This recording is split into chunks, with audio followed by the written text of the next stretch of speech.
Welcome everyone to the games people play. Looking for a redirect, but loose in front of the goal. Does anything in particular stand out? Is there any? Run it to the end zone for the touchdown. This is Bernie Corbett saying, play the game well. Welcome everyone to Season 1, Episode 14 of the Games People Play with Bernie Corbett. I remain Bernie Corbett, your host. Pleasure to have everybody join us this week. And I have to begin today, I guess I'm in the confessional as a good guilty Catholic. Bless me, Father, I'm not going to get into it any further, but truth be told about the games people play, when we thought of the concept for this program, I had one man in mind, and my executive producer to my left, Andy Bernstein, will attest to that. When we thought of the idea, the concept for this program, I said, the guy that I want to talk to, the prototype, is Tommy John. Let's find Tommy John. I mean, this is the guy that I think is going to be, if you will, the poster child for the game people play in our mission of the man in full and allowing athletes to tell their story in full. And, we're very happy to have him with us this week. It took a little bit of detective work. We tracked him down. And like the Canadian Mounties north of the border, we always get our man. And we got our man today. We've got Tommy John. We have the man. We'll explore the man. We'll certainly talk about the surgery, but we are going to get to know the man in full today. Tommy, from out in California, welcome to the program. Thank you. Thanks for having me. You know, when you get to be my age, 77, and you live in the communist state of California, it's good to be wanted. Indeed. Dead or alive. We got him alive and well. I believe out in Palm Springs, where you're close to a number of golf courses out there, Tommy. There's only like about 400 of them out here, whatever. But we belong to one that people, when they see it, they go, why do you play here? It was Gene Sarazen designed it back in the 50s. And it's a short course. And like I said, I'm 77. I've lost my power. I've lost my swing. And we go out and play 9 holes. And, I'll shoot 40 to 45 for 9 holes. And I can't play long courses because I don't hit the ball far anymore. Well, that suits itself well, I'm like Jim Rice. Not like Jim Rice, hitting them all along with those drives. Legendary. God. Oh, man. I was, a friend of mine we were talking today and talking about hitting it long. And I said, the golfers now are starting to get that baseball mentality of lifting. DeChambeau added, 20, 30 pounds of muscle.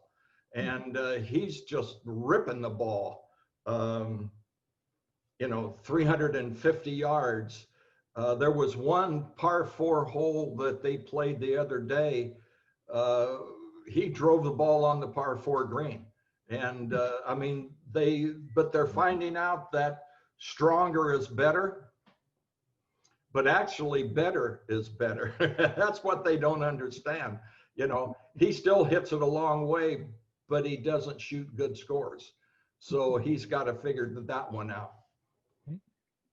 Well, we're going to certainly figure you out, the man, Tommy John here, known as the Bionic Man, 26 seasons in Major League Baseball, second to only Cap Hansen, Cap Hansen goes back, almost a couple of centuries at this point, if you will. Nolan Ryan. Nolan got 27. And Nolan Ryan hit 27. Yeah, son of a bitch. That's right.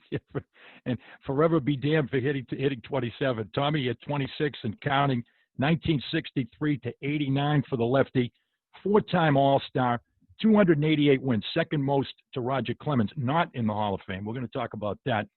And over the course of his career, 5 postseason appearances, 3 pennant winners that he pitched for, and the all-time number of major league records that he attained, top 20, top 25 over the course of his career. And there's certainly a lot of ground to cover. And to begin, we take you all the way back, Tommy, to the beginning in Middle America, Terre Haute, Indiana. Born, raised in Terre Haute, and a Cub fan, I believe, as a youngster. And your dad was certainly factored prominently in your development. Did your dad work in Terre Haute, right there in town? My dad worked for the power company, Public Service Indiana, and he was what was called a line serviceman. He had the spikes on his legs, and he'd climb those wooden poles, belt off, and then change fuses or do what had to be done. He did that for 46 and a half years. Wow. And the most money my dad ever made in his life was right at the end, when they got him off the pole when he was in his latter 50s, early 60s. $4.65 an hour was the most he ever made. And you know what? People go, my God, that's poverty. Not back in the 50s and early 60s, it wasn't. Right. Yeah, absolutely. Absolutely the case. He was the guy that Glenn Campbell was singing about. The Wichita lineman is still on the line. Still on the line. Do that in 3 notes. Very good, Tommy. Growing up in Terre Haute, and played as opposed to organized ball, but my reports, my sources that I've researched, played a lot of sandlot ball, where you could pretty much get in the habit of just playing all day till it got dark, and then getting up and doing the same thing the next day. Well, what I learned to do growing up was I learned to play dolls, and I learned to play hopscotch with the girls in the neighborhood. I would play with them in the morning, and then we'd break for lunch in the afternoon. Then the girls, to say thank you, would come out and play softball, not hardball, but we'd play softball, and we'd be out on the running around, catching the ball, hitting the ball. And that's how we spent our summers. And, it wasn't until I got into organized ball, but I still played hopscotch. And when I got into the major leagues, I still played with dolls. That's right. Those dolls shall remain nameless. There is a statute of limitation. Yeah. Exactly. And an early influence, a very prominent influence, as it turns out, we're talking about a 26-year major league career, was a man named Ashley Andrews. He was a friend of your dad's, and just to give us some insight about his significance and your development and what became your lengthy career. Well, his name was Arley, A-R-L-E-Y. Harley Andrews, I'm sorry. And he had a twin brother named Harley. So it was Harley Arley. Okay. And then they had an uncle, Harold, that played on the basketball team at our high school. So it was Harley Arley and Uncle Harold, and then the 2 guards. But anyhow, Arley was a very good basketball player in high school. But when he got through and he graduated, instead of going on to college, he signed a professional contract with the Phillies. And he played, I don't know, 3, 4 years, 5 years in the Philly minor leagues. And then he hurt his arm and had to retire. So when I got to be 13, my dad took me up to his house, and he taught me how to throw a curveball. And he said, here's what you do. You get there and you pull down. Wow. Okay, so he said, let's just try it. Throw it nice and easy. I got back and I threw it. And he said, have you been practicing this? I said, no, first time I ever heard about it. Why? He said, it's perfect. And it was like, whatever it was, I could throw a curveball right from the get-go.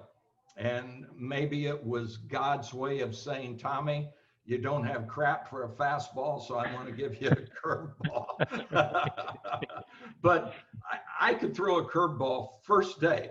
Walk out in spring training, your arm, and just spin it, and the ball would spin like it's supposed to. But, I don't know. It was just something that he taught me. And then he showed me some exercises that they did. nothing rigorous, but, that's what I did all through 13, 14, 15, 16, 17. And then I graduated high school at 18. And funny thing was, growing up in Indiana, we're a basketball state. We don't know what baseball is.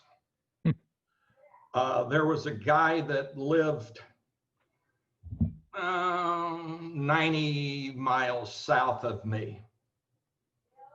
His name was Larry Bird. Down in French Lick. Yes, exactly. He went to Springs Valley High School. And you Boston guys know all about him. When he left the NBA, I quit watching the NBA because it quit. He and McHale and all those guys back on that Celtics team, they were a team. They worked at it, and when he quit and Michael Jordan got out, basketball ceased to be fun. But anyhow, when I graduated high school, I had 50 scholarship offers for basketball. And I had one in baseball. University of Illinois offered me a scholarship in baseball. And had I gone to college, instead of taking the basketball scholarships, I would have opted to take the Illinois baseball scholarship because they were going to let me try to make their varsity basketball team at Illinois. And watching them play, people look at me and they, you can't jump, you can't do this. Well, I didn't have a 98-mile-an-hour fastball, but I got guys out. And the name of the game is get batters out. The name of the game in basketball is defend, rebound, and score some points. And I could do that. You mentioned 50 basketball offers, and one of the prominent gentleman that was knocking on the door was the legend Adolph Rupp from Kentucky. Oh, would Adolph Rupp be great now with all the BLMs and all that stuff? Adolph Rupp might have been the biggest racist in the history of. He never recruited black players, and maybe it was because he didn't understand them or whatever. But he came to my house to talk to me. I was out playing golf with some friends. So he talked to my dad. And my dad says, well, I don't know, Tom's getting a lot of looks in baseball. And Rupp being Rupp, we've got a baseball team down here. Your son might not even be able to make our college team. And you're telling this to a father that you're trying to get the father to say, yeah, we'll go play at your facility. We'll go play at your school. And my dad looked at him and he said, Mr. Rupp, I've never liked you. When Howard Dardeen was there and told me stories about you kicking guys in the butt and all that, physically kicking them, he said, I've never liked you. You see that door? Don't let it hit you on the butt on the way out. And Rupp, nobody talked to Adolph Rupp like that. No. But Thomas John Sr. did. He got up, stormed out of our house, and his assistant coach, the guy's name was Harry Lancaster. And he came back in, he said, Mr. John, please don't hold this against Coach Rupp. We've been out on the road. They were trying to sign a pair of twins from Indianapolis named Tom and Dick Van Arsdale.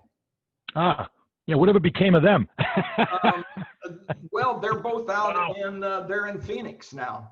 And they went to the NBA, played in the NBA, but Adolph was trying to get them. When they agreed and signed a letter of intent to go to IU, Indiana, then he came over to my house. And that kind of ticked my dad off. He said, if you look at Tom's numbers, his numbers in his senior year were equal to or better than the Vans. Yes. And that. But my dad, don't piss my dad off. Because he's a mild-mannered guy, but when he gets mad, baby cakes. Look out. No, I was Tom.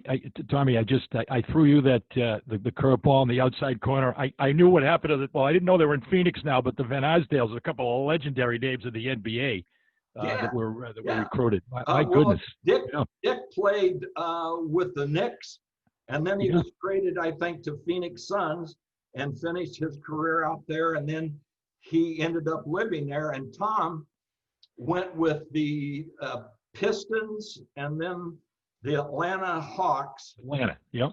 And then he retired out in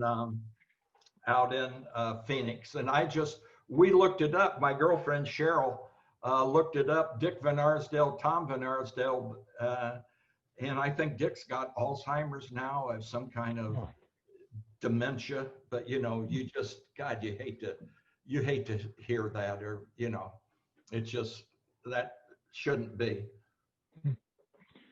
Gerstmeyer High School, 28-2 on the mound during your career, and among your basketball accomplishments, the single game scoring record at the school, and also the class valedictorian, class of 1961 distinction academically. So it wasn't just the season, it was also the reason. Well, it was when I went to school. See, we lived outside the city. So my mom and dad had to pay tuition for me to go to Gerstmeyer my freshman year, because the school where I should have gone to had ninth grade. So my mom and dad had to kick in $33.33 every month. And they had to do it for 3 months. So they had to pay a total of $100. And then we were annexed into the city. Well, once we were annexed into the city, I'm free to go to that high school. Well, it was a city high school, but you still had to pay. Now, how good is this? I'm in grade school, and I've got some teachers that my dad had when he went to the same school. Wow. And they said, "You're not as good as your dad was." I go, "Well, what was my dad good at?" "Well, he was very neat in printing, and well, my dad was a draftsman. That's how he started out and working." But my dad and I went to the same high school. He graduated the first 4-year graduating class from Gerstmeyer Technical High School, and it's a technical high school because they had shop classes, they had welding, they had auto mechanics, they had printing, electricity. So you could go to our high school and take shop classes and learn a trade. So when you graduate, you got a job waiting for you. And, now, my God, you would do that now and they would say, "Oh, you're not on the 1916 schedule," or whatever it is. And, "Oh, you've got to be, you can't do this." No, all we did is went to school and enjoyed it and studied. But when I left the house on the first day, my mom said, "Look, this is costing us some money." I said, "Yes." She said, "Don't putz around in school, study." Okay. My first 2 years, I never made a B on my card. We were all A's. My junior year, my first grading period in English, I brought the card home and I never showed it to my mom. And she said, "Don't you have a report card?" I said, "Yes."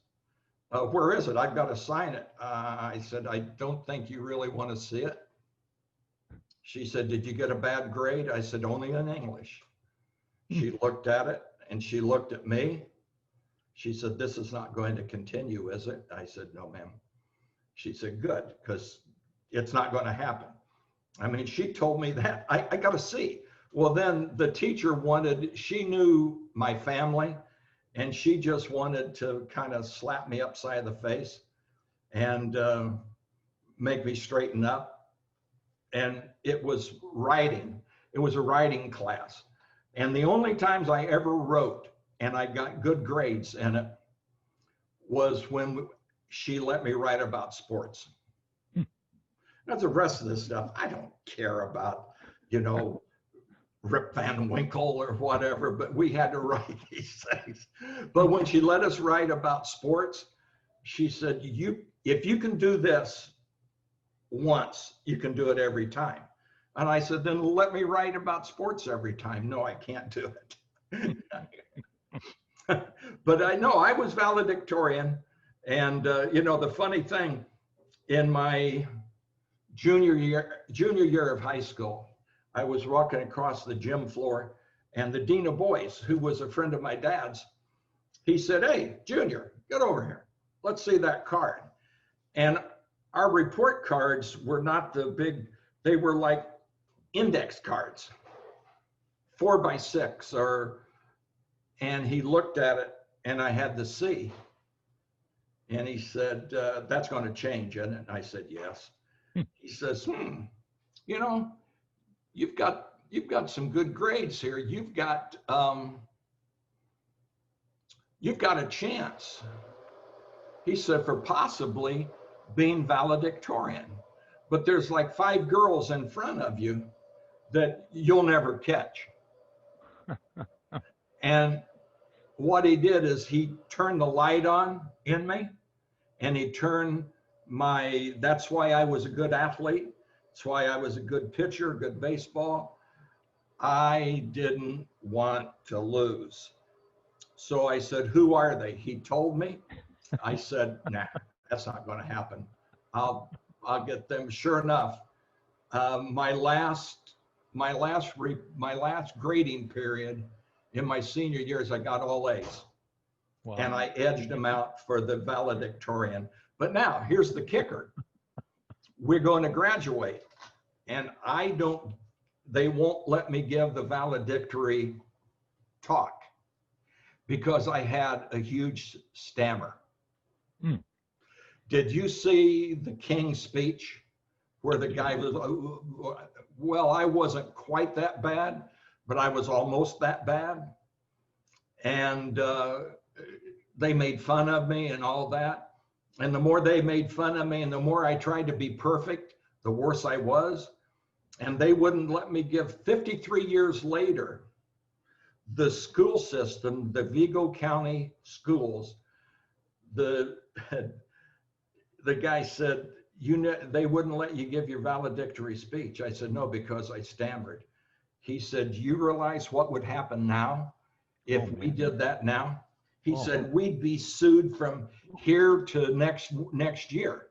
Wow. And so they called me back 53 years later to give my valedictory talk. And what I wanted to do was start it out and go, well. But I said, "No, I can't do it." You can't do that.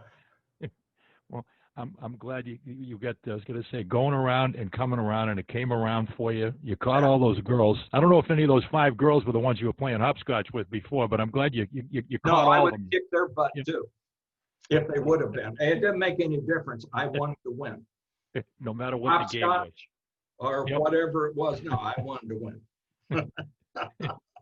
And the team that ended up signing you and being able to obtain your services as a pro, literally right out of high school, the Cleveland Indians scout, it was John Schulte, took a good look at your curveball and said, "Well, yeah, I guess he's got a major league curveball, but we're certainly hoping he'll improve that fastball." That's proved to be a long wait, Tommy.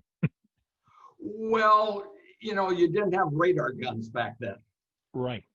So he could only look at my fastball and try to ascertain how good it was by just looking at it. Well, when you're 6'3" and 160 pounds, and your waist was a little bigger than your chest, that kind of tells you that you're not, but he was right. He said, when you get to be a man and you fill out, your fastball will get better. And my fastball did. It got better. And the worst thing that ever happened to me, excuse me, I was coming back from my arm surgery. And in 1976, spring training, well, if you look back into the annals of baseball, 76, the owners locked us out of spring training. They were having a fight with Marvin Miller, and they locked us out of spring training. So when they opened spring training up, and got us going, we had 3 games to pitch. 3 games. Now, if they would do that now, my God, Steven Strasburg had all those, and they shut him down because they didn't want him to go over 200 innings. Right. Well, I had 3 games to get ready, and I hadn't pitched in a year and a half. So the first game I pitched was against the Mets, and I pitched well. 3 innings, I think I gave up 1 run.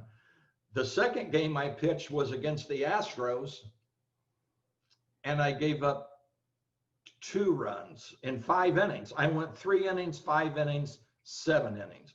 So as I'm going 5 innings, I'm on my way to the clubhouse, and Dixie Walker comes down.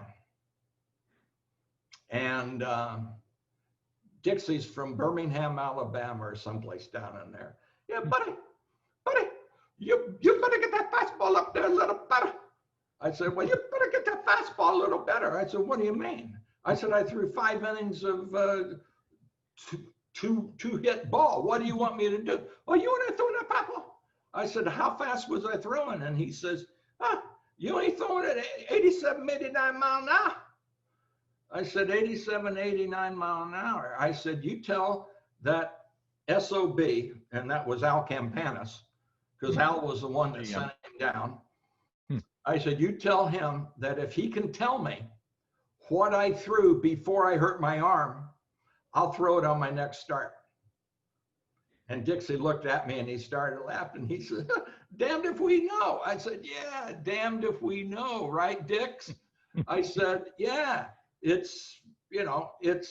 but it's the worst thing that ever happened to baseball was bringing in the radar gun, because now it gives people like Billy Bean and Al Campanis and guys like that, oh, he's throwing 98, he can pitch. He's throwing 88, he can't pitch. But you're getting batters out. The name of the game when you're a pitcher is you get batters out, period. And your first stop was Dubuque, and once again, just a couple that weeks was after.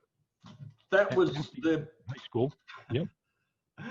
Dubuque was the Cleveland didn't want me to, back in the minor league ball, the guys lived in homes or apartments, and there might be 5 or 6 in a 2-bedroom apartment. And Cleveland didn't want me to stay with them. So they found a Jewish couple. Matt Olansky was his name. And he charged me $1.50 a night for my room.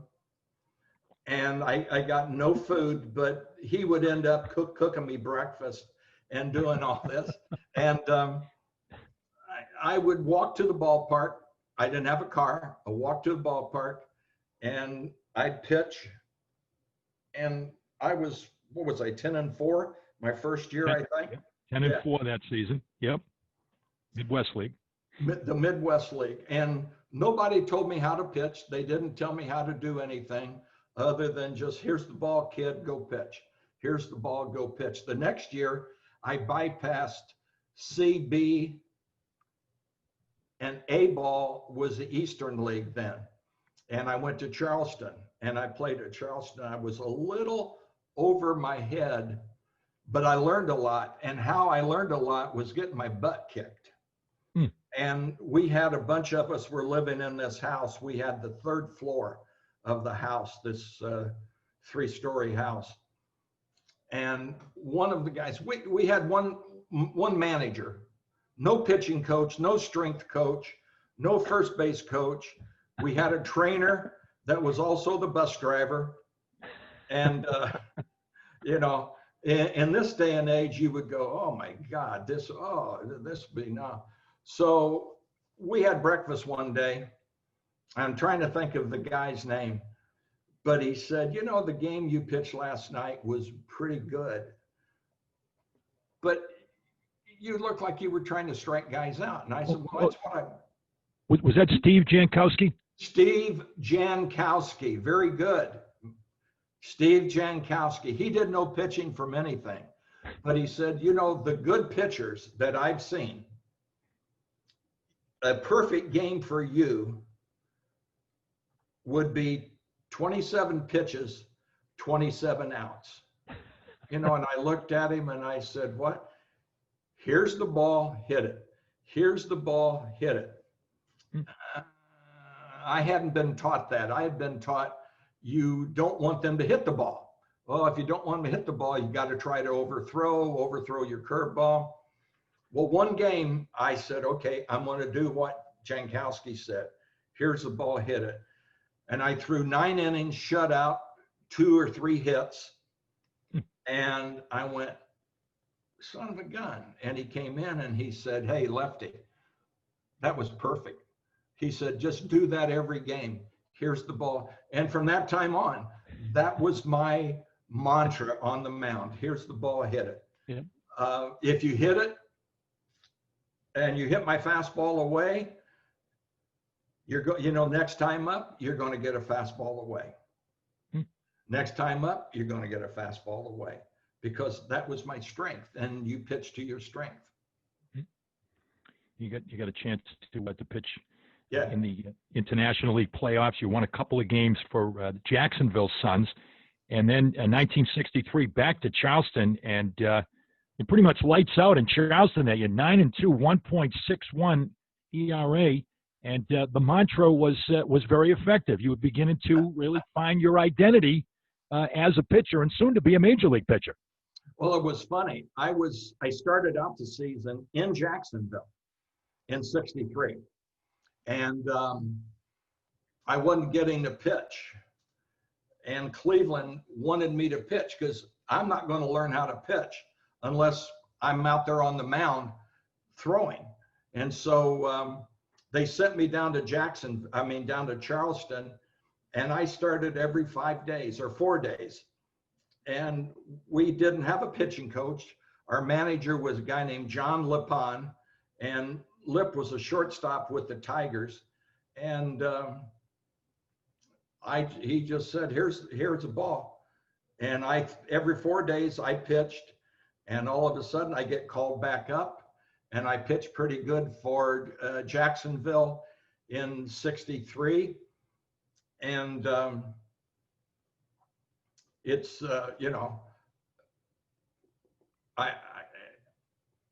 I learned, and you learn from your mistakes. And thank God my mistakes weren't that bad. But, what the heck? It beat selling cars at my buddy's used car lot in Terre Haute. That's right. Or as my late father, Attorney Corbett, would say, it beat digging ditches, because he dug a few ditches in his time. There you go. Indeed. And you got the call up. You got to take us back. You got that major league call up to the Indians, September, age 20. Mm-hmm. And September 6th, we just passed the anniversary here. You made your major league debut. What do you remember about that, Tommy? Just my debut? About the call up and well, I got called in to, yep. Our manager at Jacksonville died right before I got there. His name was Ben Garrity, and he died. I guess they had too many 1-0 games. That'll kill anybody. Yeah. So our manager was a guy named Casey Wise, and Casey said, Tommy, you've been called up at the end of the season. He said, I'm going to give you one tip. He said, I know nothing about pitching, but I'm going to give you one tip. Just remember what you've done down here. He said, you've got a Tommy John fastball and you've got a Tommy John curveball. Don't try to throw a Sam McDowell fastball and a Jack Kralik curveball. It's not going to happen. Throw a Tommy John fastball and a Tommy John curveball, and then try to improve upon those, and you'll be fine. And that came from a non-pitcher, and it was very good. I mean, it was very good of him telling me, you know, what to do and how to go about it. And I remember that first game. It was they called me in. It was in Washington at JFK Stadium. And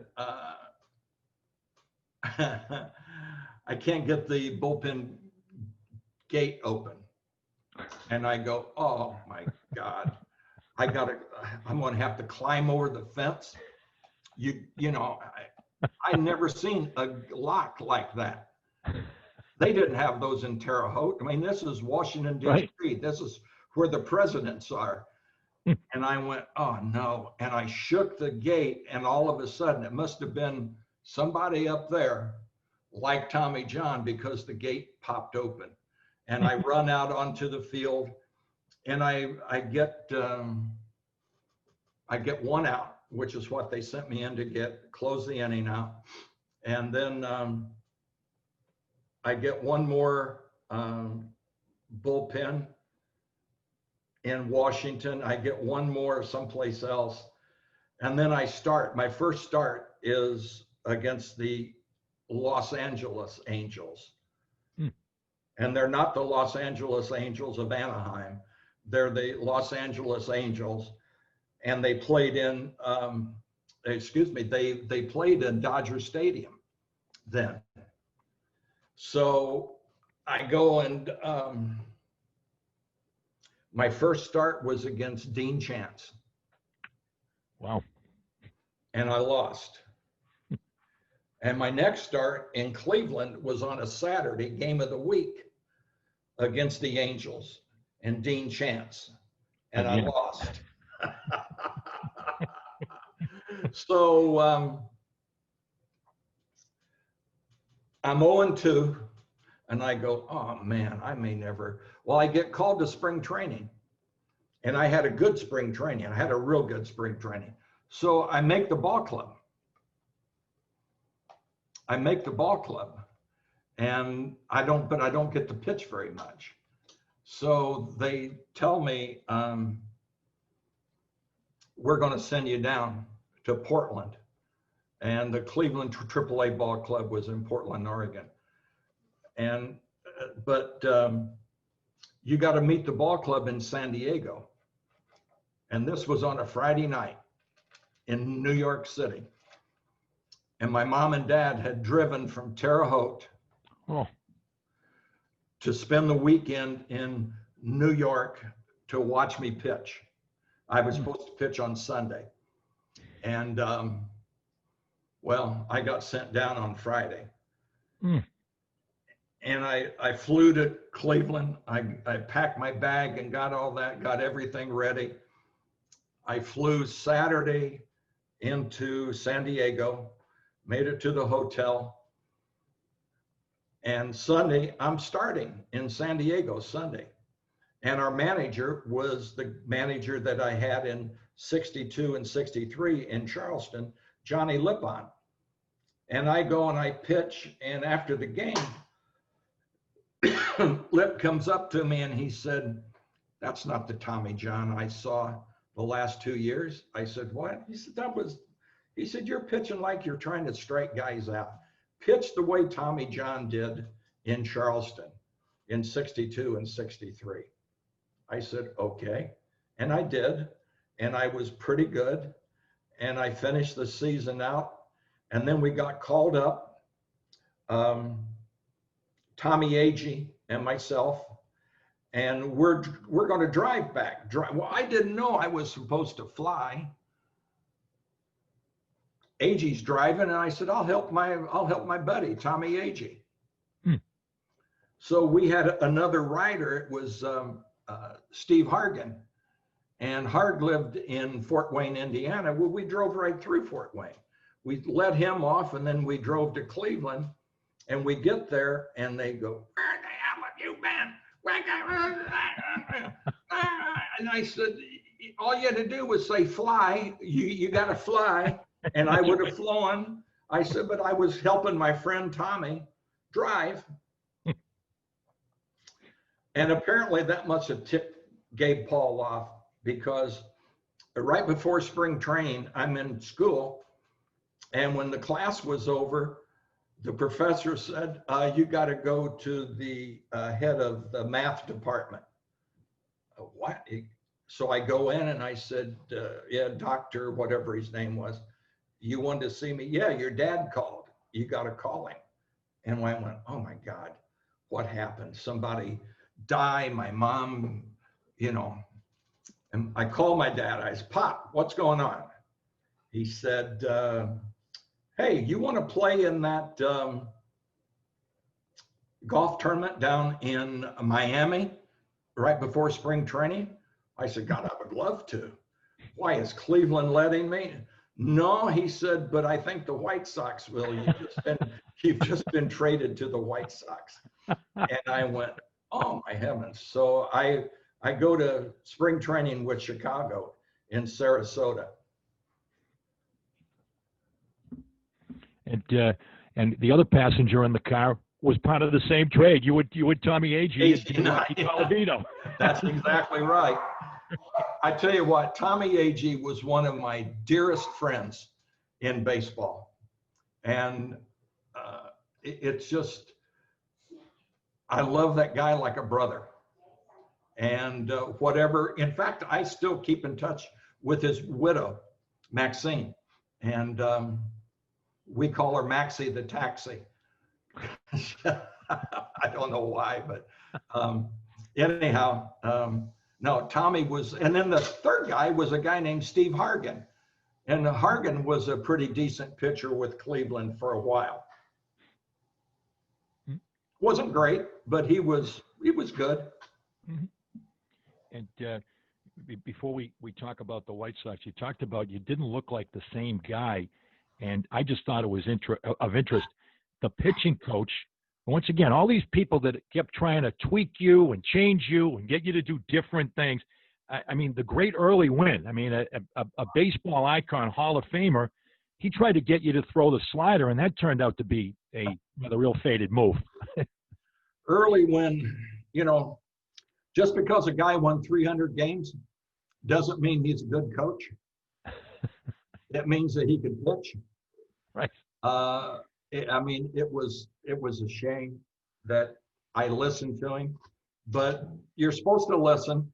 And I learned later on that you listen, okay, early, okay, this, and then you got to do what you do best. And Johnny Sane did the same thing. Short curveball. Yep. Well, short curveball's a slider. And he got me doing that, and I was terrible. I mean, I was terrible. And I called my old pitching coach, Ray Barris, and I said, Ray, Tommy John, I wondered when you were going to call, stick that slider up your butt. And I said, what? Stick it up your butt. Go to your fastball, curveball, and you'll be fine. So how I placated Johnny Sane, instead of throwing the 11-5 curveball, I dropped down a little bit and threw a flatter curveball. And he said, that's what I want you to do. That's the pitch. Well, it's a curveball. Only I just dropped my arm angle was all. Right. You know, but yep. Oh, God. Just altered your arm angle. And the trade to the White Sox, I mentioned 1965, and really established yourself as a major league starter that year. The opening day starter for the White Sox the following year for Eddie Stanky. And I got to ask you about, hey, I'm from Boston. I got to ask you about 1967, the greatest pennant race of the modern era. Ever, yes. Yeah, absolutely. And 4 teams, I mean, people, to put it in historical perspective, we had actually Reggie Smith was our first guest. And we talked about it, and I talked about going to my first game at Fenway Park with my grandfather in 1967.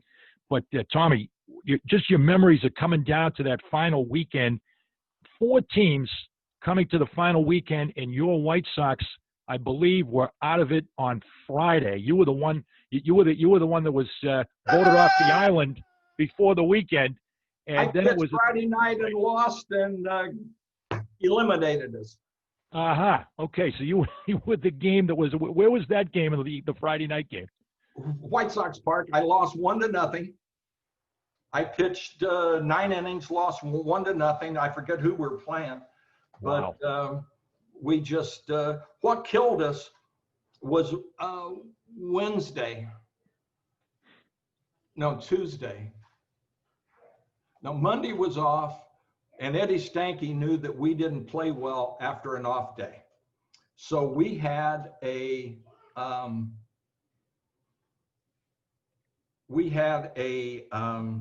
workout Monday. We actually played a game working out. So the pitchers, I pitched, and everybody's going, well, I found out later that's why Eddie had it, was to make us play like we're playing a game. I want to simulate a game. Yep. Yeah. Mm-hmm. Tuesday, we got rained out. And we're stuck in a movie theater all day and all night. Well, the next day, Wednesday, we play a doubleheader. And we lose both games to the Kansas City Athletics. Not the Royals, the Athletics. The old days, yep. Lou Krause beat us in the first game, and some hick from North Carolina beat us in the second game. And James Catfish Hunter. Thought that was coming. Some hick, yeah.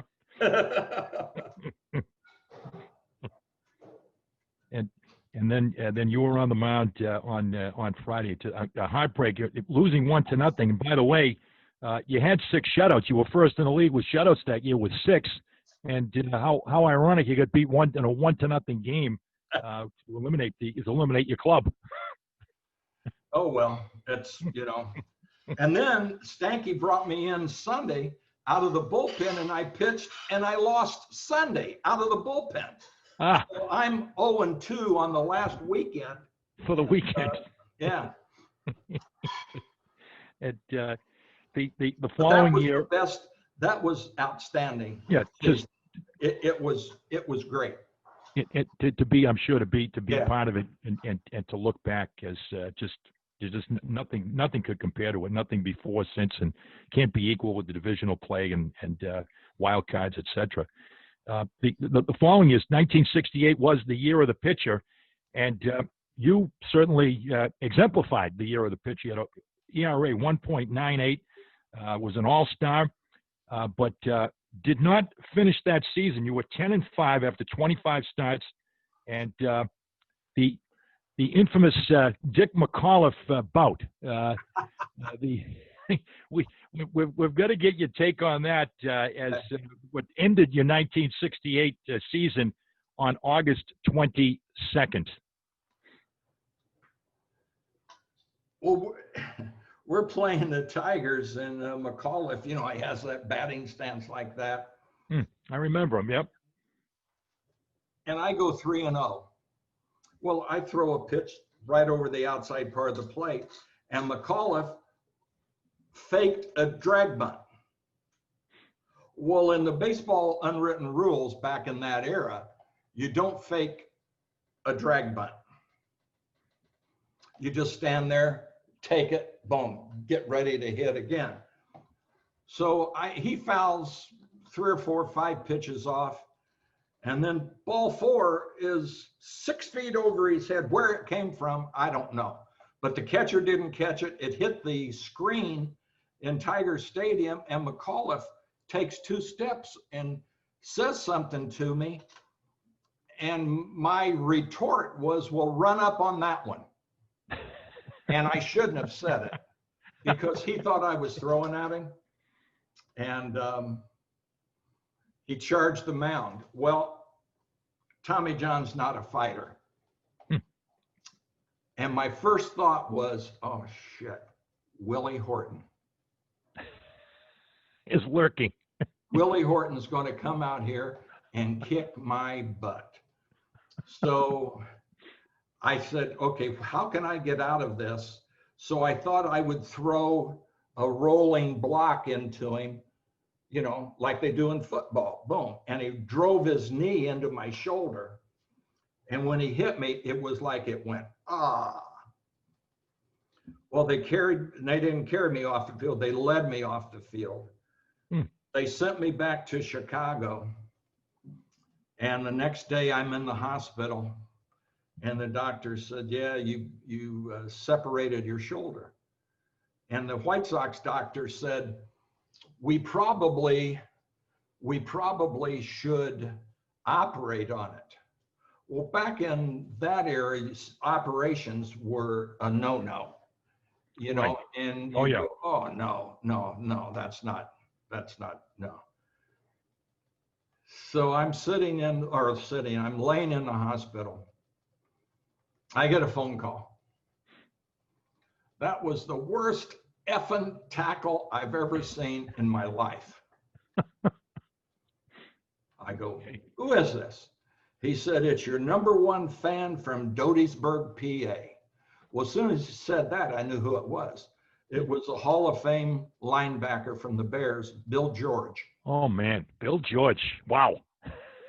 And he said, what happened? And I told him, and he said, okay. He said, here's my deal. Do you want me to get him? You offered. Now, this is Chicago now. You know, I said, what? You want me to get him?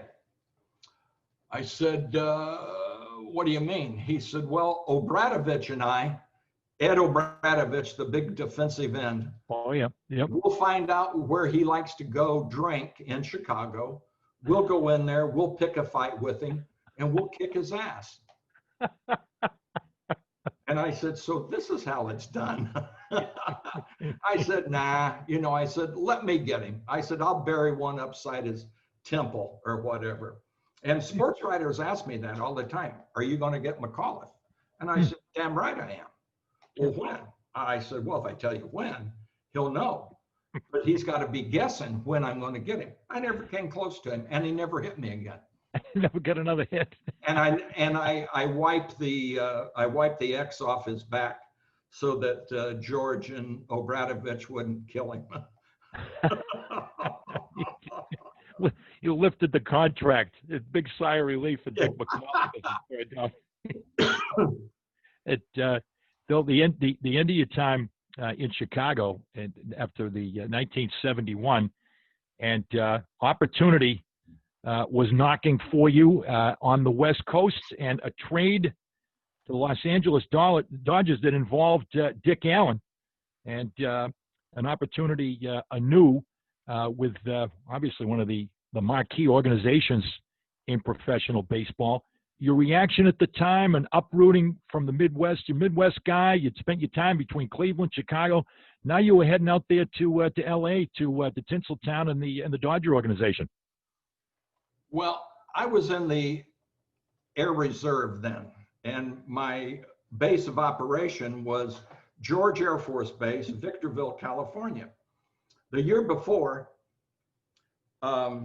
70, they said, keep track of your mileage, keep track of your food and your room and all that, and we'll pay for it. Oh, okay, all right, thank you. And 71, I went in and they said, well, have a good winter.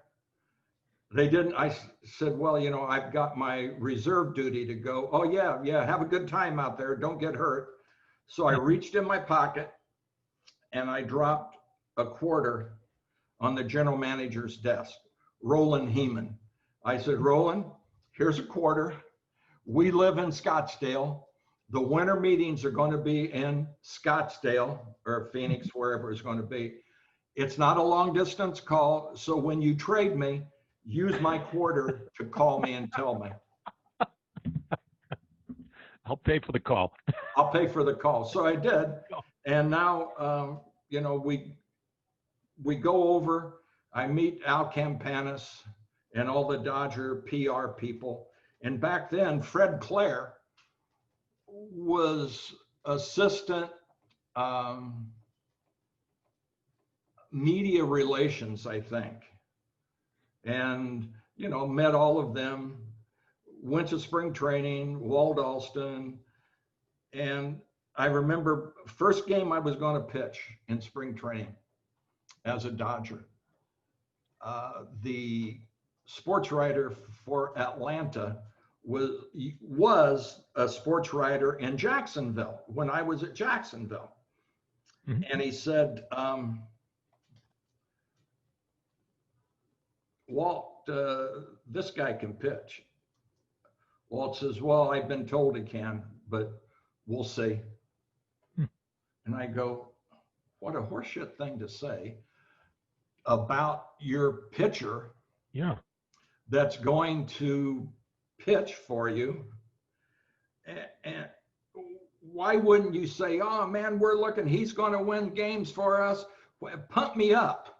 Right. Great to have him. Yeah. Yeah. Great to have him and all this. Sure. And Walt's thing was, well, I've been told he is, but we'll have to wait and see.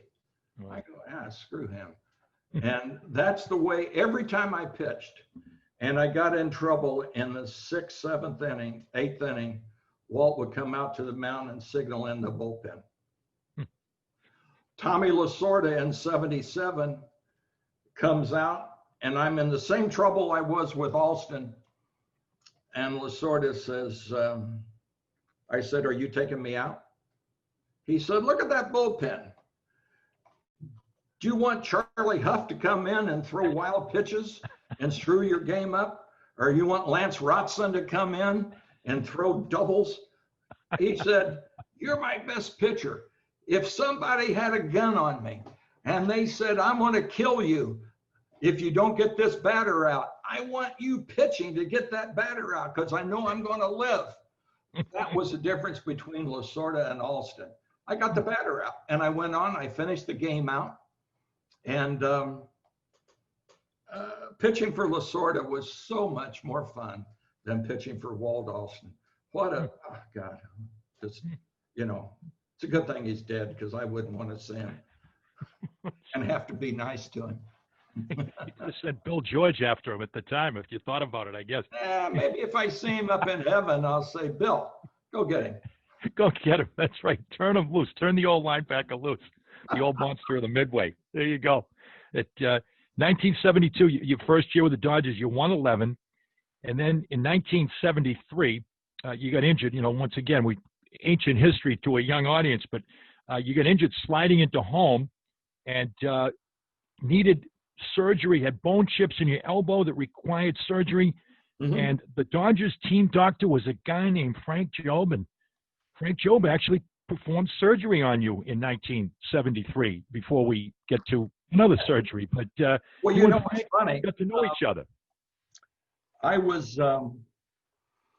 in and I got my first cortisone injection the day John Kennedy was killed. It was November, whatever it was, 1963. So you were, 19 years old at the time? Yep. And I got a cortisone injection, and I'm sitting in the St. Louis Cardinals orthopedic surgeon, a guy named Stan London. And I was sitting in there, and the phone and the radio comes on, and it's talking about Kennedy being killed. And, you're just sitting in there going, oh my God. So they said, where were you when John Kennedy was assassinated? I was getting a cortisone injection. And between that time and the time that I got out of baseball, I probably had 30, maybe 40 cortisone injections in my elbow. Wow. Oof. Yeah. And Dr. Jobe, he performed that surgery. He was practicing on me. Yeah. Yeah, he was practicing, doing a little bit of experiment. Dr. Jobe, Dr. Frankenstein, it's all the same.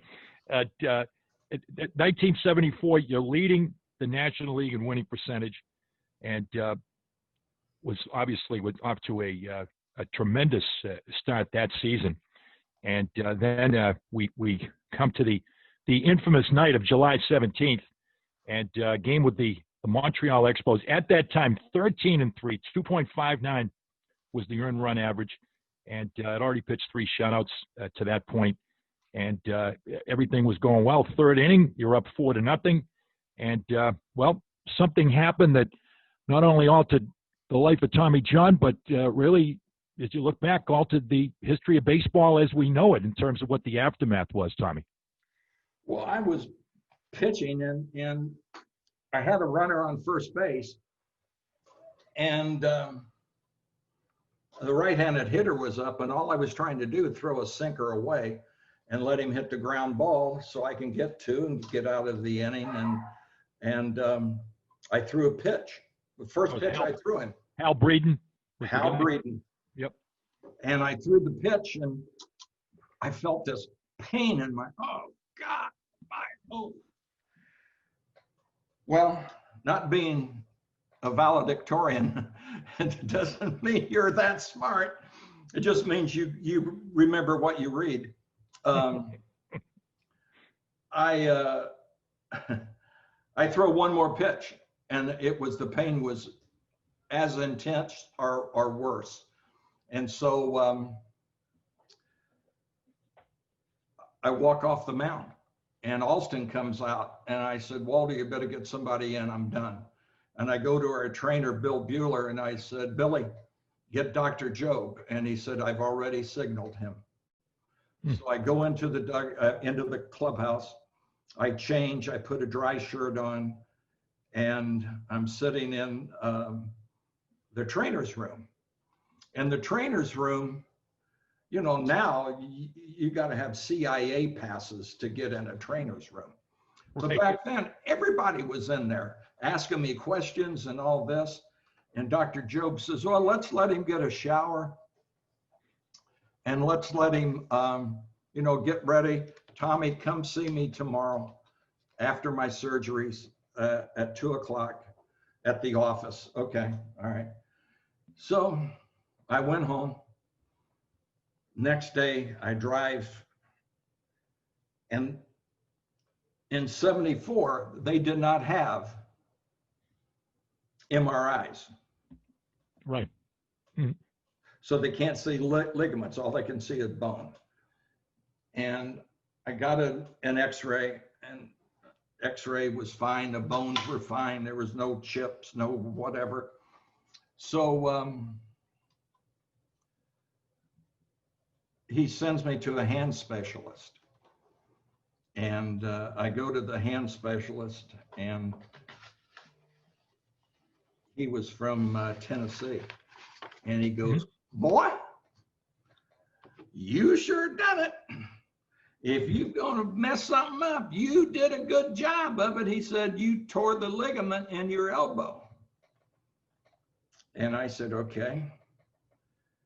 He said, you probably, if in 2 or 3 years you can throw the ball from the mound to home plate, you'll be a success. Now, they aren't talking about surgery. They're just talking about rest. So Dr. Job said, let's just rest it, and then we'll rehab it, and then we'll see what you got, and we'll see, you know, what way this is going to go. Okay, all right. So I went and I rested for about a month, a little less than a month, and then I started throwing, and I threw in my backyard to my wife, who was pregnant with our first child. And I threw to her because I knew I wouldn't throw hard. And knowing what I know down, I should have thrown harder. But that's for another show. And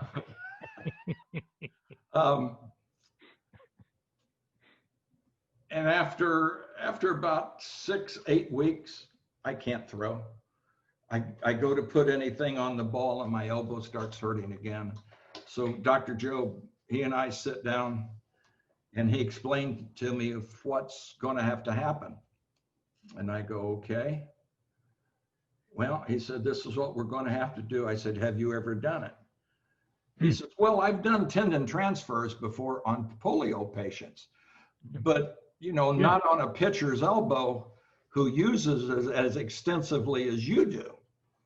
He said, so, no, we'll just, but this is what I would do. And I said, you believe in it? He said, yes, I do. And my words to him were, then let's do it.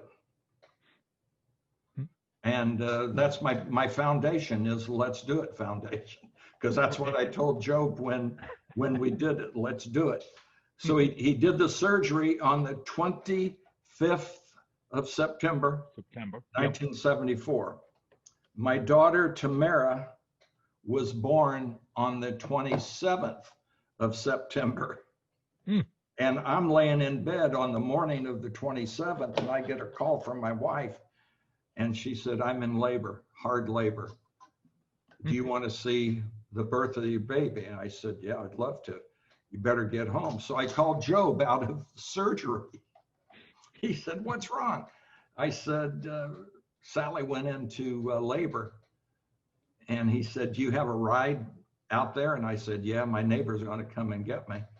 He said, well, you can go, but you got to come back into the office. Because back then, infections, now you go in, you have the surgery in the morning, you leave the operating facility in the afternoon and you're gone. Right. Back then, you were in the hospital for 4, 5, 6 days for infection. That's the only reason. They wanted to make sure that it didn't get infected. So I saw the birth of my baby, and not my baby, our baby. Yep. And I couldn't have had it. It would have stretched my insides out going out there. That's why they said women are the only people that can have babies. If men had one, there's no more. They couldn't stand the pain. And there's a lot of truth to that. But it'd be the end of the human race. Yeah. So we go and he looks at it, undresses it, boom. Okay, let's go. My arm was in a cast for 6 weeks, cast or splint for 6 weeks.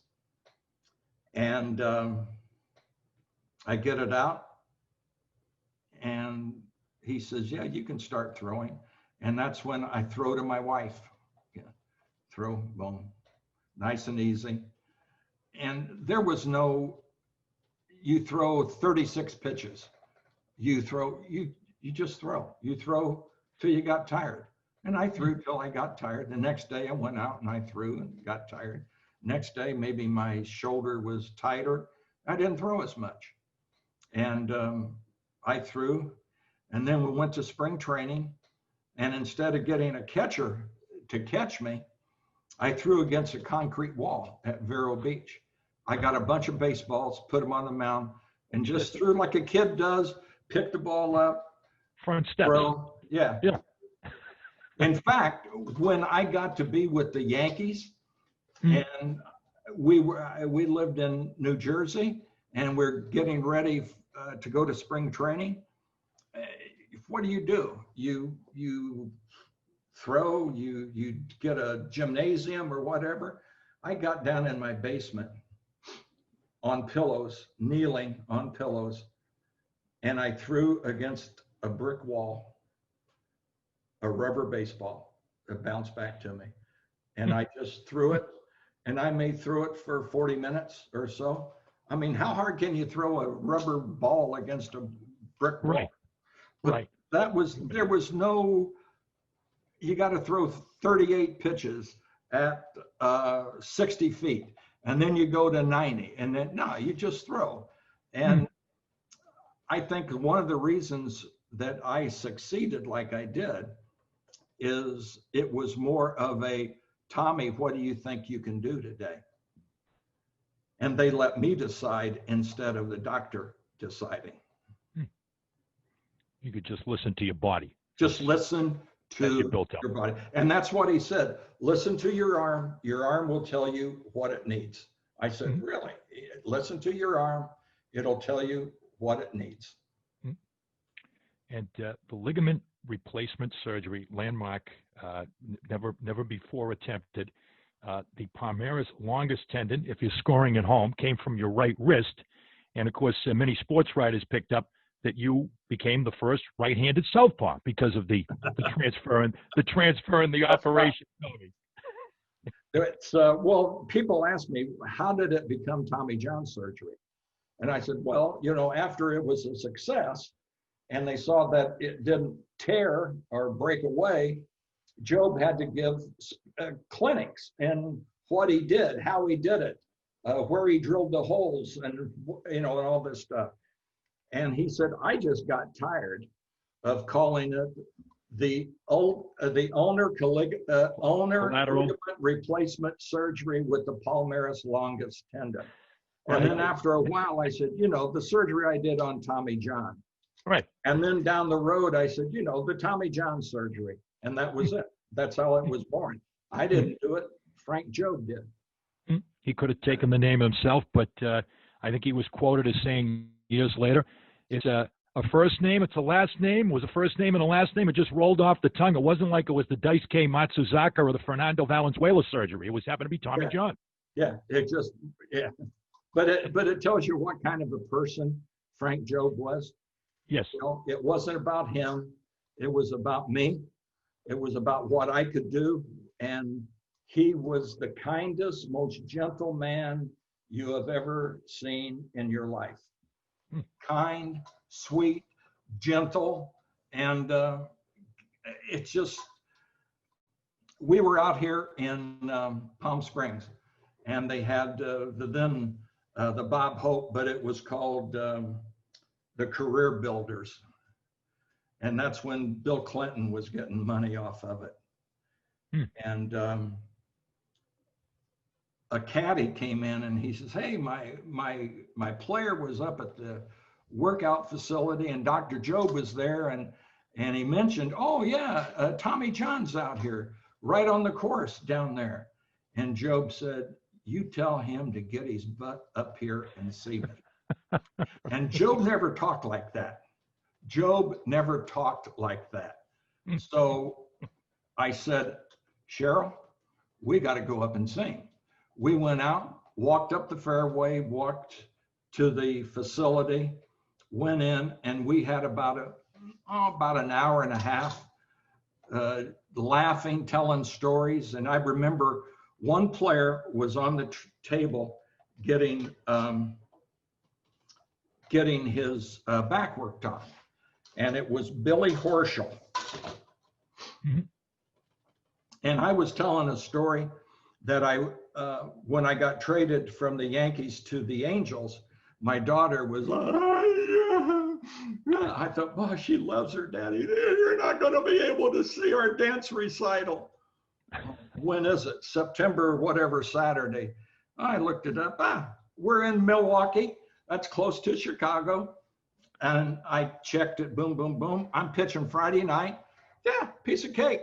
We'll get there. Yeah. Well, as luck would have it, I don't pitch Friday, I pitch Saturday. And Saturday is a game of the week with Vin Scully and Garagiola, maybe still doing it. Yeah, it's probably still Tony Kubek or Joe Garagiola. Yeah, one of those combinations. So anyway, I said, so Dr. Job, if you want to get out of a ball game, and I do not believe, and I would never do it, fake an injury. Because if you fake an injury, the old orthopedic surgeon in the sky, in the heavens, will come down on you and he'll rain on you. So you go. So I said, what's the easiest way out? The easiest way out is to give runs up. Boom. Okay, so I'll just lay the ball down the middle of the plate. And the Brewers had a good hitting ball club. I'll be gone in 2 innings. I'll get in my car, drive down to O'Hare, make it a piece of cake. I hit a 3-run homer in the first inning off of me. I'm laying balls right down the middle of the plate. I'm not even getting a sign. I'm just getting up, throwing fastballs. Because if you get a sign, you got to wait, and that's time, and I got to get it. And I remember I remember going after every inning, I would run upstairs, and when I missed my plane, the flight, our clubhouse kid says, well, I got a friend of mine that's got a charter service out of this small airport, and so he called and made a reservation for me to rent a King Air. And I hear Vin Scully saying, boy, this game's moving right along. Tommy John he's a fast pitcher, but today he's pitching like he's got a plane to catch. And he did. Yeah, I did. Okay. So I end up winning the game 8-3. I pitched 9 innings, and it was like 2 hours and 20-minute game time. And on a game of the week, that's like an hour and a half game. Right. Commercial break. They've got 2-minute breaks every half inning and all this. So my mom and dad are there, and I told them, I said, excuse me, when the game's over, if I'm out, if I'm not out or whatever, you meet me at the door. 9 innings, I go upstairs, I go into the shower, I take a twirl, dry myself off, put my clothes on, and I'm out the door. We get in, they've got my car, they've got a police on motorcycles leading us out through the traffic. And we get on the highway, we get to this little airfield, get on the plane, and my mom and dad still don't know. They said, what are we doing? And I said, you want to see your granddaughter and grandsons? Well, yeah. What's where we're going? We're going to Jersey. And Billy Horschel sitting there saying, you were trying to lose? No, I wasn't trying to lose. I was trying to get hit so I could get out of the game. And he came to it. I said, golf isn't like that. If you want to shoot 100, that's easy. You just blow a couple out of bounds. But I said, baseball is different. You got somebody swinging the bat and you're throwing the ball, and he's got to hit it where there are no fielders. I said, that's the key to the whole thing. And we saw my daughter, my son, and I think it cost me $2,500 to rent the plane back then. To rent the plane. Yeah. And now it would probably be 25,000. Oh, but, easily. Yeah, 10 times as much. So I said, when my daughter saw her grandma and grandpa and her daddy in the audience, and she broke into this big smile, I said, that was $2,500 well spent. I'd do it again just to see that. And we had a great time. Mom and dad flew back with us. Now they had to drive to Terre Haute, and I had to go. We got there, we slept on the plane an hour, and we had to stop someplace in Michigan to fill up with gas. And we had to wait for them to open because they weren't open. So we got to sleep a little bit. We landed, got in the car, went back to the hotel. I went up to my room, packed my luggage, got it down, and we're leaving. And I'm sitting there on the bench, trying not to fall asleep. And I said, if I close my eyes, I'm gone. Over. I'm gone. It's over. You're up. Exactly. Overall with the surgery, the recovery, the rehab, your commitment to it, you actually, because of nerve issues, the elbow, and your left elbow and your right hand, actually you had to get through that second surgery to get yourself in position. And at the root of it, Tommy, was apparently when you asked Dr. Job about your chances to pitch again, I believe he said, was it 1 in 100? 1 in 100. The odds he gave you? Yeah. He said, don't count on it. They said, with you having your first child, do you have another place you could go and make a living? I said, yeah, I've got ball clubs that would use me as a coach or whatever, or I could go back to Terre Haute and work at my friend's not used car, but his Chrysler Plymouth store. Mm-hmm. And I said, I've got things to do. And I said, but I want to come back. Well, he said, don't count on it. I said, but I'm going to come back. And, I did. You got slowly but surely, and once again, the second surgery, you got feeling back in the fingers that were affected. And by September, amazingly, 1 year almost to the day, you were healthy enough to pitch. What about that experience? You got back and you had an opportunity to pitch in the Arizona Fall League and get yourself back on the mound again miraculously at that point. This was all uncharted waters for anybody at that point. Well, yeah, it was. And here's what the Dodgers did. And it wasn't the Dodgers, it was Al Campanis. I started 7 games in the Arizona Fall League in 28 days. That's a start every 4 days. Every 4 days. Now, I mean, guys get surgery. He goes out and he gets put in the baby care, and he gets pushed around and all that. I got 7 starts in 28 days. Boom. And he called me and he said, are you going home? I said, yeah. Well, we got a spot for you down in the Dominican to pitch down there. And I said, Al, the next time you see me, we'll be in spring training. Right, Vero Beach. In Vero Beach. Goodbye. And that ticked him off big time because nobody talked to Al Campanis like that. And then that was 76. And I was 10-10 in 76. And then they fired Alston and brought in Lasorda. And then I went to, 20-7? 20-7 and 77. Yep, 2.78. 78, I was like 16 and whatever it was. Yep, 17-10 the next year. Yeah. 17-10. I cost myself a win. And but it was Lasorda. Tommy had me pitching, and I would have gone through a brick wall for Lasorda. That's how good he was.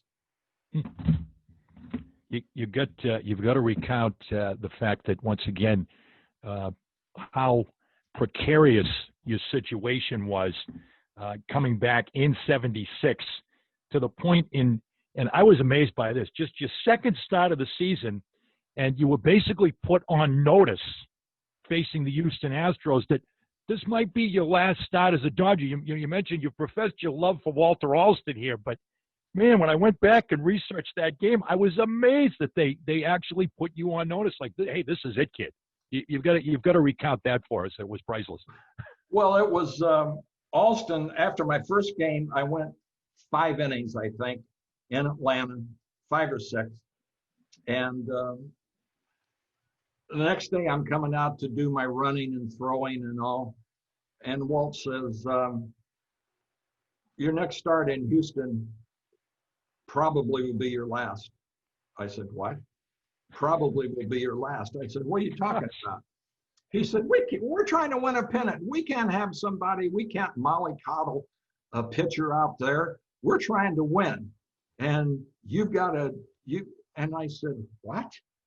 I said, so my big thing is 2 starts, and then you're going to pull the plug? He said, I got to see something better. They didn't have anybody better. And so anyhow, I get to that time, and first inning, it's like it can only happen. So I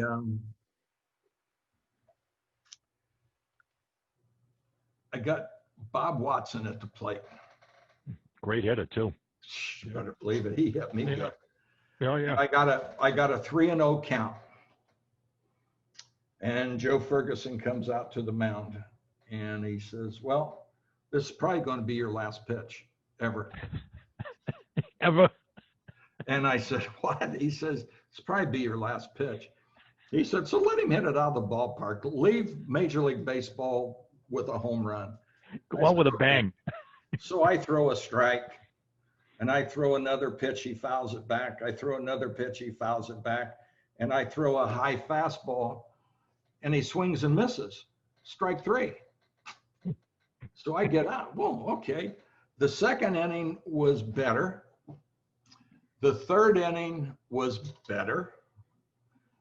The fourth inning was better. And now I'm starting to get some confidence back, where I'm throwing a slow curveball, and I'm doing what Johnny Oates called a dead leg fastball.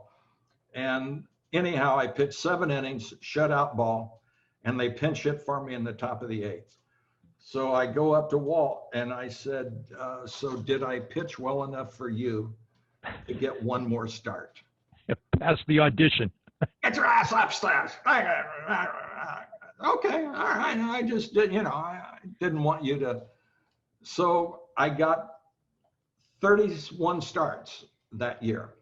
And I had a contract, and I said that what they were paying me was not appropriate for what I should be getting. And Campana said, well, here's what we'll do. If you win 20 games, we'll give you a $20,000 bump in pay. I said, my attorney says, Al, how many have won 20 games here? Well, but that's the standard. That's the standard. If you win 20, you're good. If you don't win 20, you're not very good. Okay, all right. So we finally came up with a thing of starts. How many starts do I get? And it was 20 starts, I got a little bump. 30 starts, I got a big bump. So I'm pitching in Atlanta, my 30th start. And my catcher is a guy named Ted Sizemore. Oh, yeah. Yep. Well, Sizemore's the second baseman. Right. He was an infielder. Sure. But he was drafted as a catcher. And they made him into an infielder. The Dodgers did. So he's my catcher. And the first pitch I throw, boom, he throws it back, and I go, whoa, time. And I throw it out of the game. And the umpire comes out and he said, was that a milestone? I said, yeah. I said, I got a new contract on that. But that was 1976. And I started for 31 starts, 10-10. And then they got rid of Alston and brought in Lasorda, and the rest is history. Indeed, there was certainly a quantum leap forward for you with Tommy Lasorda, the rapport you had with him as opposed to the rapport you didn't have with Walter Alston. And was one other note, you like to poke the bear a little bit with Walter Alston. I saw one report, Tommy, that when you realized that was going to be your last start, you asked Mr. Alston, can I pick the lineup? I mean, a condemned man should be able to that was the last meal. That was the one that my second start in Houston. Right. And I said, yeah, a condemned man gets his last meal. I'll give you catcher. And I said, I'll take Ferguson. Ferguson? And I said, Joe and I worked well together. So that was, but that was Fergie. Fergie came out and he said, this is probably going to be your last pitch ever in baseball. So, and he just kind of broke the tension, and, and that's the way it was. Mm-hmm. The NL, no surprise, the NL comeback player of the year, unprecedented. First time any pitcher had started a game after the UCL, as it was called at the time, surgery, the Hutchinson Award for outstanding character and courage. You personified that. Well, that's about their outstanding character. more like dubious, Tommy, right? Dubious character, yeah. Exactly. It would have been more accurate. Got to mention the game 1977. You talk about coming all the way back, or I guess the moment you say, wow, I really have come all the way back. You got to pitch the pennant clinching game in the NLCS, October 8th, 1977. in Philadelphia and bested the guy they used to call Lefty, the guy that yelled for the Cy Young. Just talk about that day, because that day has got to be one that I'm sure you probably don't go. A day doesn't go by that you don't think about that particular day and all that you'd been through and what you were able to accomplish. Well, it was my turn to pitch, and it was going to rain, and it was just bad all day. And so I go out to the ballpark, and I get ready. And right as I step onto the field in Philadelphia, now they have AstroTurf. It's faster than fast. Right as I start going out to warm up, it starts to rain. And I go, oh, shit. And our pitching coach was Red Adams, and he said, hey, it's a dry field, it's a dry mound, pitch like you normally do. Don't do anything different. Don't do anything, okay, all right. And, it was funny. I pitched 9 innings, and the only time I got a wet baseball back was the 9th inning. They hit a ground ball to the shortstop, Billy Russell. He threw it to Garvey, and it came back to me, and it was damp, and I had to throw it out of the game. But it was, people asked me, well, what were you thinking? What was I thinking? I was thinking, I got to throw as few pitches as I can, because I'm getting wet out here. Right. And the water was running down, dripping on the back of my neck and sending cold chills down me. And I said, I've got to, but it was the best game. The only thing better is if I would have had that same kind of game against the Red Sox in Fenway. Seriously, because it was 2 of the most bitter enemies that you got to face. And in the National League, I love pitching in Philadelphia, and I love pitching in Cincinnati. Those were our 2 most hated rivals. And the reason I like that is the fans invigorated me. Yeah, John, you suck! You there's a certain buzz in the ballpark, that's for sure. I can note about Fenway on a regular basis. And we try to make everybody feel at home on the games people play. And courtesy of my executive producer, Andy Bernstein, I have been wearing the Dodger hat for you here. Okay. And I saw that right on you. You look like Earl Hershiser, really. I don't know if my control would be that pinpoint, but thank you for the compliment. At 1977, and then you get a chance that you pitch in the World Series for the first time. 1978, another pennant-winning year, and you pitch a shutout in the NLCS that year.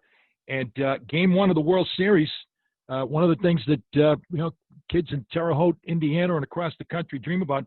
You went 7 2/3 in Game 1 and got a World Series victory, albeit in a losing cause for the Dodgers. But once again, really warming up to what Tommy Lasorda had brought to the Dodgers, and the fact that you just seemed to be in much more of a comfort zone pitching for the Dodgers at that point than for Walter Alston. Well, when I managed in minor leagues and then I managed in independent ball, I tried to manage like Lasorda. I tried to make my players feel wanted and feel happy, and they want to play for you. If they want to play for you, they'll do a lot of things over and above what they think they can do. And that's what Lasorda did. Was he a good manager as far as X's and O's? No. Gene Mauch was a far better manager, but Gene Mauch had no idea how to manage a game. Because the game of baseball is pitching. And Gene had no idea about pitching. None whatsoever. None. That's why when he was 64, they lost 10 in a row to lose the pennant to the Cardinals. Right, the collapse. And he would never, excuse me. And he had Bunning and Chris Short. And Chris Short, that's right, kept trotting And them out. he kept running them out on 3 days Yep. rest, 3 days rest, 3 days rest. And their arms were dragging. All he had to do was go and run one of his other pitchers out there. Yeah. And give those guys normal rest, and that they would have probably won the pennant. He's in the World Series. But Gene never understood it. He never understood. And he told me when he was with the Angels, he said, Tommy, there's nothing I haven't thought of or seen in baseball. Mm-hmm. I said, then you can die right now, can't you? And he just looked at me, stared, glared at me.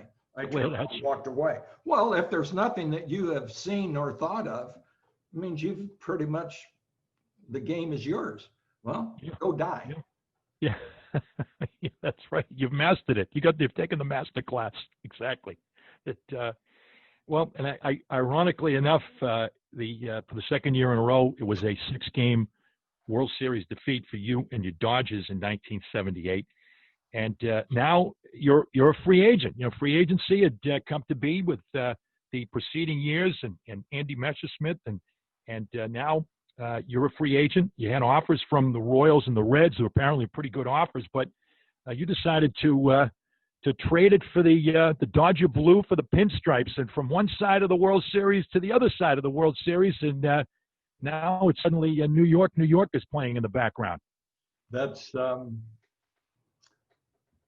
we did make a trip to Cincinnati. They were playing in Japan, I think. And the Cardinals, I've been to the Cardinals enough. And the first bid I got was from Ted Turner and the Braves. Yep. It's a very good one. And then my agent said, we're supposed to fly to New York and meet with Steinbrenner and the Yankees. And we met with George and Al Rosen. And George didn't help me make my mind up. Al Rosen did. Ah, okay. He said, if you want to get in the Hall of Fame, you pitch for us, you got a very good chance. And that made sense to me. And so I signed and played with the Yankees, and I ticked George off enough that he traded me to the Angels in 82. Yeah, 82. That's right. 82. Yeah. So I was there 79, 80, 81, 82. And I'm on a new contract. And no, that's it. You ticked me off enough, traded me to the Angels. And I go out there and I see Gene Autry, one of my boyhood heroes growing up, and see his wife, Jackie, who she was a banker. Mm-hmm. She was a branch manager, and she was handling Gene's money. Ah. And all I can tell you is Gene died broke. Okay, I guess that speaks to. Well, not broke, but she had invested. Oh God, her big thing was she loved to dance with Gene Mock. Gene Mock, he'd go out there, and Gene was a raconteur and a dancer, and Jackie liked to go dance with Gene Mock. And I go, oh, okay, all right. Maybe if they get married, she can manage Gene's money. Gene may end up broke. Exactly. There you go. The great years with the Yankees. You talk about a career renaissance that continued in the Bronx. You're 21-9, 1979 All-Star, runner-up to the Cy Young. This time to Mike Flanagan. 1980, you were fourth in the Cy Young and went 22-9, and with no back-to-back 20-win seasons until Roger Clemens did it. 1986 and 87. You also threw 6 shutouts to lead the league in 1980 for a Yankee team that won 103 games. And when we spoke on the phone previously, I went back and I checked the game, and I think I mentioned to you, I remember being out in the right field bleachers at Fenway Park, and I went and I checked. I said, I knew it was May. And, it was a 3-hit shutout against the Red Sox that day, May 20th. I don't know if that day reminds of anything, but Was that a Sunday? Afternoon. Pardon me? Was that a Sunday? It was a Saturday afternoon, as I recall. Saturday afternoon. I remember it being an afternoon game, yeah. Yep, and you were But absolutely lights out. I always pitched well in Fenway Park because the guys that hit me are the guys that hit the ball to right center. And if you try to pull the ball, you're going to hit ground balls off of me, except Jim Rice. And I thought they would come to me with a bill for denting the Green Monster. He hit more line drives off that sucker. Boom! Yeah, he was. I'll tell you, he was something all the way to the Hall of Fame for him. Yes, it was. Yes, it was. It was good, just formidable. 79 also, you started 9-0 that year, that the 21-9 season, and pitched in the ALCS, and a fateful Game 3 with the Yankees down 2-0, and 2-1 in the 7th.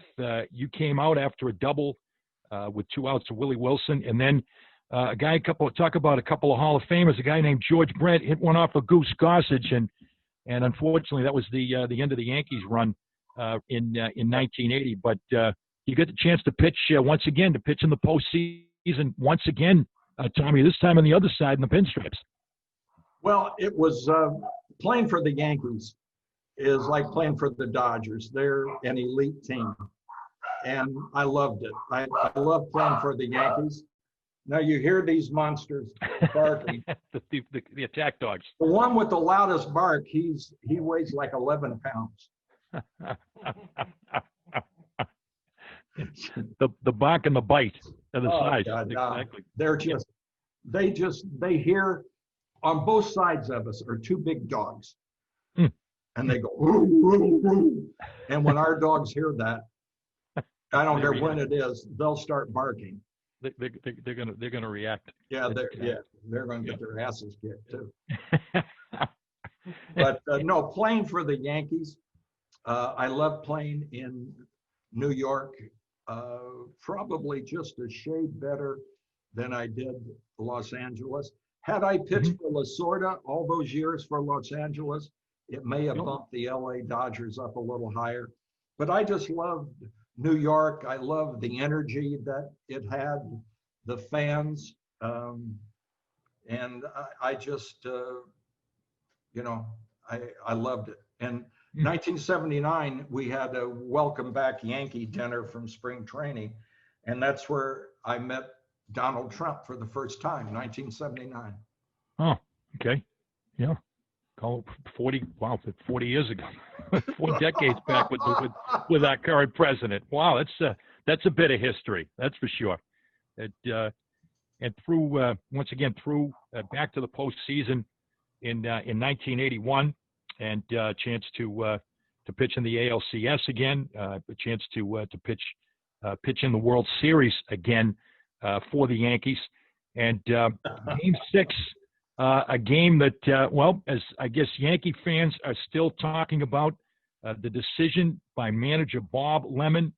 It was referred by many as a glaring error. You were rolling along pretty good through 4 innings, and Bobby Mercer pinch hit for you in a game that, when you're a manager, you're in a world of second guessers, and that's one that's still talked about in terms of Bob Lemon pulling you in that one. Probably one that you've thought about from time to time in that 81 series. Well, here's what happened. George Steinbrenner was a football guy. Yes. Oh, yeah. So he had a meeting with his managers and coaches and scouts before every game. This is how we're going to play it. And he gave them this is a game report. This is what I want you to do. Well, I got this from a guy named Doug Melvin, who later became Baltimore's general manager. Oh, yeah. Yep. Know that name, sure. And he said, "You want to know why they took you out in the sixth inning or in the fourth inning?" I said, "Why?" George told them in their meeting, get a lead early and then go to the bullpen and win it out of the bullpen. And then game 7, we'll use everybody out of the bullpen. We'll start Rigetti and go as far as he can go. And then it'll be bullpen, bullpen, bullpen all the way out. Well, Bob Lemon, being a dutiful employee, did exactly what George wanted him to do. Yeah. Oh, man, that's I'm going to think back and the fact that, you had pitched an absolute gem in game 2. You went 7-3 nothing shutout. You had 12 in a row at one point that you retired. And now game 4, I came out of the bullpen for 2 1/3 innings. Right. The 6 came into a 6-6 game. Yeah. Yep. And that was in the World Series. You're one of your 3 starters. You're coming in out of the bullpen, not just get a batter out, but I pitched, I think, 2 2 2/3, because I had to face Rod Carew and Don Baylor. Wow. And I struck both of them out. And got them both. And I got them both, and I threw all curveballs. And that's where in that game, I knew that Thurman Munson was one of the smartest catchers that ever caught me. Mm-hmm. I come in, and it was curveball, curveball, curveball. I threw 5 or 6 straight curveballs to Carew. Struck him. Baylor comes up, 5 or 6 straight curveballs. Struck him. So after the game, and we end up winning, I said, "Why'd you call those curveballs?" He said, "You thought you had a good fastball, didn't you?" I said, "Well, yeah, I did." He said, "Not then, you didn't." He said, "You would have thrown one fastball and the game's over." And I went, "Really? Yeah, okay.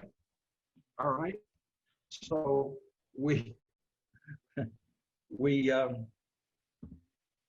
he was smart. He was very smart.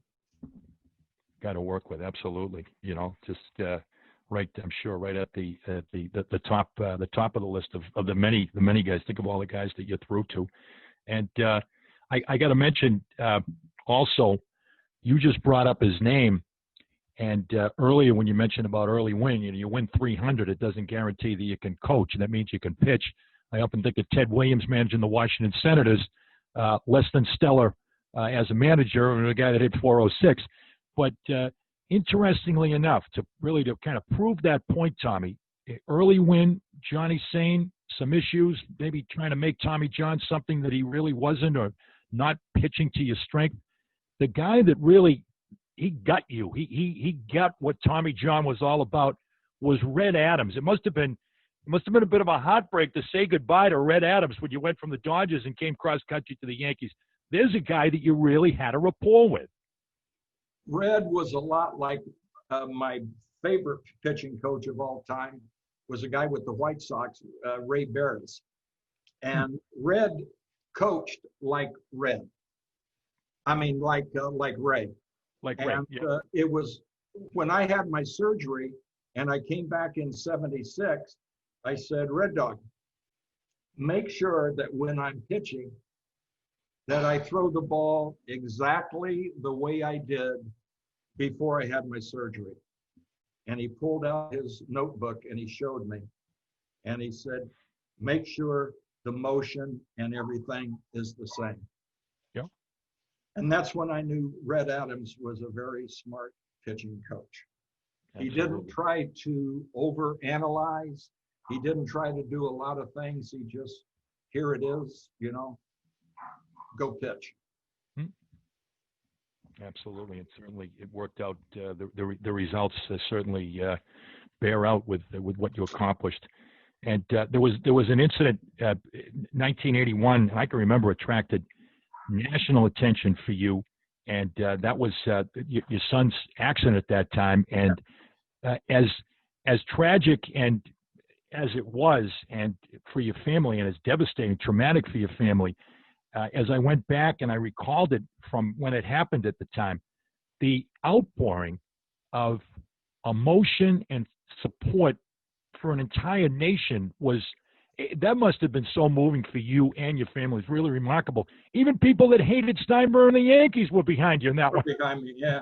Well, the toughest game I ever had to pitch was the third game of the playoffs against the Brewers. And Steinbrenner asked Travis to throw out the first pitch. Mm-hmm. Okay, that's fine. But I'm pitching that game. Well, I can't be out on the mound and be with my son. So I asked Reggie if he would do it. And I said, the one thing, now I've pitched some good games and I've got accolades and all this, but I've never had anything what happened in that game. And Reggie, he threw the ball out and he threw it to Rick Cerrone, threw a strike right there, boom. And Reggie picked him up, held him by his butt, and turned him around. And the fans were going, Travis, Travis, Travis. And I'm sitting there on the bench getting ready to start. I'm crying my eyes out. And I go out to the mound, and the home plate umpire was Ken Kaiser. Ken Kaiser, yeah. Was a wrestler. Big wrestler. Big guy. Yeah. Yep. And I called him out and I said, I may need your help in the first inning. How's that? I said, because I can't see home plate. Why? I said, I'm crying. And he said, I am too. He said, so just throw it someplace, Coach, and I'll take care of you for the first inning or two. I said, Kenny, I appreciate that. Thank you. Somewhere in the area code. Exactly. Somewhere in the area code. But God, that was the best game I ever pitched was the game against the Phillies in the rain in '77. But the biggest feeling I ever had of a ball game was that game right there. It was by far emotional. Yes, very. You mentioned your time with the Angels and back in you put some great ball clubs and an opportunity again with California the years from '82 to '85 to once again good things happened with Tommy John on your staff and you had a chance again to pitch in the postseason. And then 1986, it looked like your career, you made a career decision, as it were, to go to the University of North Carolina as the pitching coach. And it looks like your career was, as a pitcher, was over at that point. That was really a crossroads moment in your life to make that decision. And I guess there was still more pitching in Tommy John because you ended up coming back. Well, there wouldn't have been, but we had a horse's ass for a head coach, a guy named Mike Roberts. Yep. And he did some things, and I went, whoa, wait a minute. And I called the pitching coach who was there 2 or 3 years, and he said, Mike knows everything there is about baseball, including pitching. And he won't let you be a pitching coach.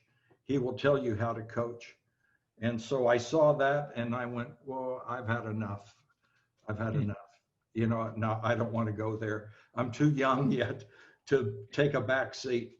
And not that I know everything about pitching, but I know a heck of a lot more than Mike Roberts does. Exactly. So then I went back to the Yankees. Well, yep. Clyde King was our general manager, and I called Clyde and I said, Clyde, want to ask you a question? Yeah. I said, do you think George would take me back? I doubt it. I said, well, what I want to do is I want to come back, go to spring training, and retire as a Yankee. Yeah. He said, I'll talk him into doing that. Yeah. Okay. That's fine. So sure enough, About 10 days later, I get a call. Tommy, the boss said you could come back, but you got to keep your GD mouth shut. I said, Those were the okay. terms. Yeah. Okay. I will. We'll do it. And sure enough, that's what it was. It was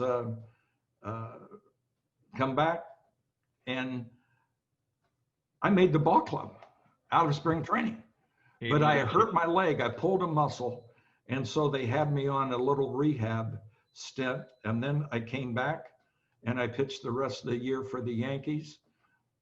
And then I pitched the next year, and part of the next year. And what got me at the end was an old Philly manager. Yes. Dallas Green. Dallas Green, yeah. Dallas Green did not think Tommy John should pitch. And he called me and he said, what the hell is a 46-year-old guy doing trying to play baseball? I said, because I can still play. So I go to Steinbrenner.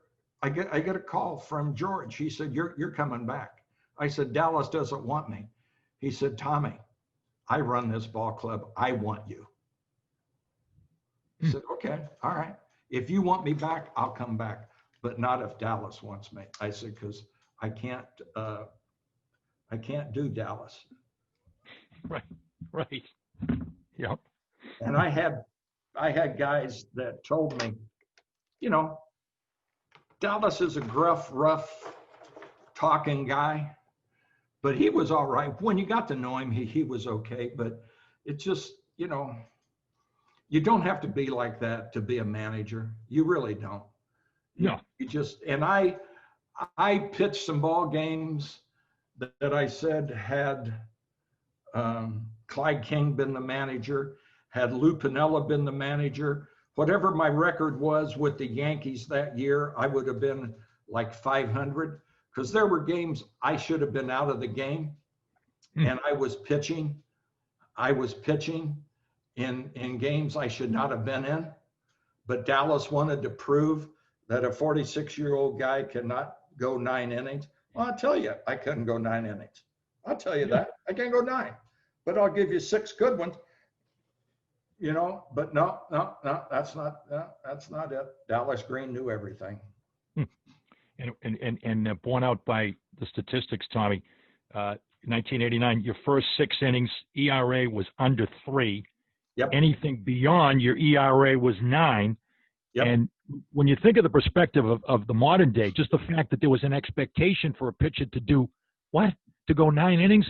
I mean, in the era that we're in now, I mean, we might as well be talking about the dinosaurs walking the earth as far as the expectations for starting pitchers. I think that magnified even more, I think, how unfair Dallas Green was for his expectations. You don't have to worry about the dinosaurs walking the earth. AOC wouldn't allow it because their farts would affect the climate. Yeah, that's right. Affect climate change. Well, at 88, you were the oldest player in baseball when Phil Niekro retired at 45. 1989, you tied Deacon McGuire for the most seasons pitching, 26, and the aforementioned Nolan Ryan stole the thunder a little bit there because he got to 27. And you were the opening day starter in 1989 also, to your credit, and outpitched Frank Viola, who had been the Cy Young Award winner the year previously. But, as they said, or as I always think back to one of my favorite movies, Patton, when he was addressing for the final time his staff, all good things come to an end. And 1989 proved to be the end. And I think I saw a reference to how dejected you were the day that it ended. But the next day, what was it? You didn't have to go over the GW again from New Jersey, and you felt pretty good. I didn't have to beat the traffic, and I went, oh, man, how nice is this? But I was trying to get picked up. And had I used an agent, I probably could have gotten picked up. But the more I was out, the more I said, do you really want to be away from home? Because my kids were starting to play baseball, and my daughter was getting to the age that, I'd like to see her and just do things with your family. And yeah, I had lost my enthusiasm for the game.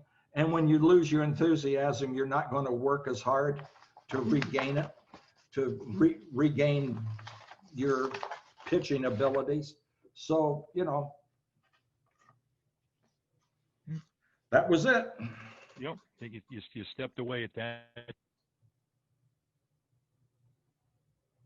Whoa.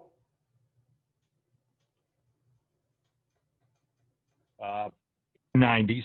Also, coaching baseball. You had a chance to coach at Furman. Your son played at Furman. Coaching, managing. What really derived of some of the jobs that you picked up related to baseball? What really derived joy or satisfaction for you in some of the things that you did in the years that came after your retirement? I enjoyed managing in an independent league in Bridgeport, and you've got players that have baseball experience. Are they any good? Well, if they were any good, they wouldn't be in an independent league. I enjoyed that. Pitching coach at Furman, Christmas Day, I get a call from the head coach, Ron Smith. Tommy, what are you going to be doing? I said, nothing. Do you want to be my pitching coach? I said, right.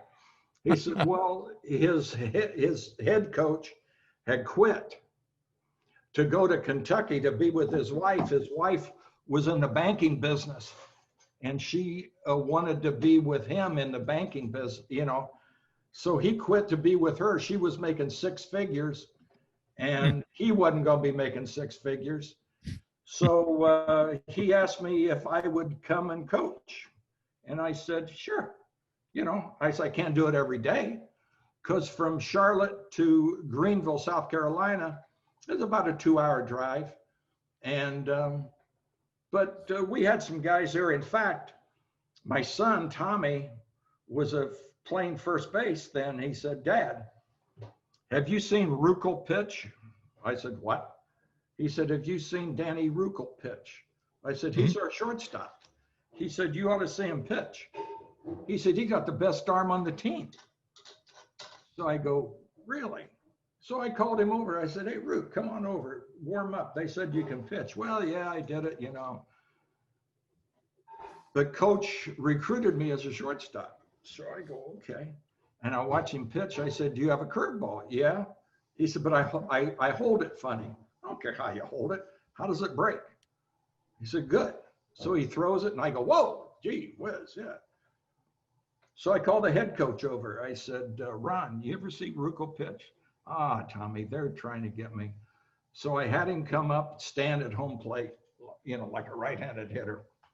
And Danny's throwing some fastballs.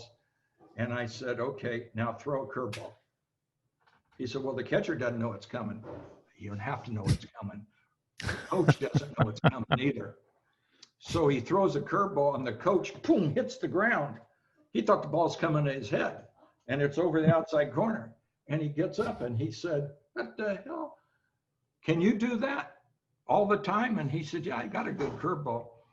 Well, after that year, he goes to Cape Cod, which is the elite of summer college baseball. Wooden Bat League, yep. Yeah, and he goes up there and he pitches in Cape Cod, and then he gets drafted by the Montreal Expos. And I am down managing in Bridgeport. And Danny gets released. So somebody said, Ruckel's free? And I said, no. So I call him and I said, Rook, you want to come down and pitch? Well, yeah. He said, you got a spot open? I said, yeah, I'm sure we do. So he comes down, he warms up and throws, and my pitching coach looks at him. He says, whoa, he's got good stuff. So we bring him into the ball game about two days later, signing, bring him into the ball game. And his first pitch, you remember Nuke LaLoosh threw the ball up on the screen? Oh, that's right, from Bull Durham. Bull Durham. Well, that's where Danny's first pitch was. He never came close to home plate. Now, here was a guy that could throw a fastball outside corner, inside corner, curveball. Hit spots. Yep. And I go out and I said, Danny, what the hell happened? He said, every year I would come back to the Expos. Last year wasn't good enough. They made me do something different. I said, you're kidding me. And he said, I have no idea where the ball's going now. And I said, okay. So I take him out of the game, and the next day we're going to release him. And I get a phone call, and he said, Tommy, you know, my wife, we've been wanting a child, and my wife is having problems, and she's in the hospital. Can I go home? And I said, what are you doing here in the first place? If your wife calls you and says, I need you, this is not Major League Baseball, Danny. So I go and I look up, I said, God, thank you so very much, because I didn't have to release a friend. And he goes home and he takes care of his wife and his family and all that. And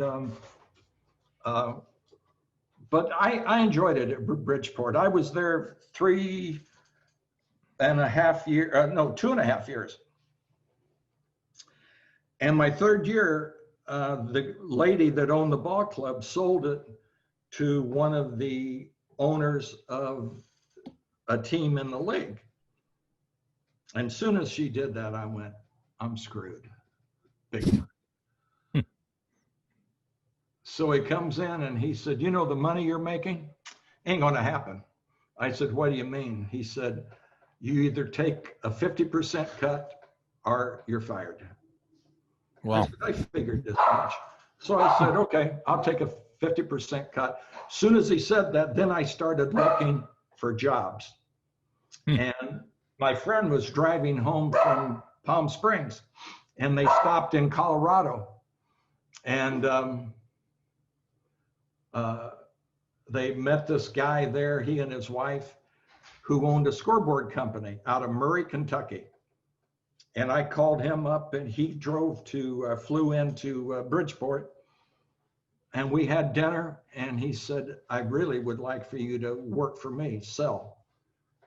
Okay, I'll do it. So I told the team, I said, tonight's going to be my last game. What? I said, it'll help the owner because he doesn't have to fire me. I'm quitting. And I said, I just want to let you guys know first that you don't read it in the newspaper. I want you to hear it from me. Here's why. I told him why. And I told him what I was going to do. And the next day, I rented a U-Haul trailer, put a trailer hitch on my car, loaded up all the stuff out of my dressing room at the ballpark, said goodbye to my friends, started driving from Bridgeport to Dallas, Texas.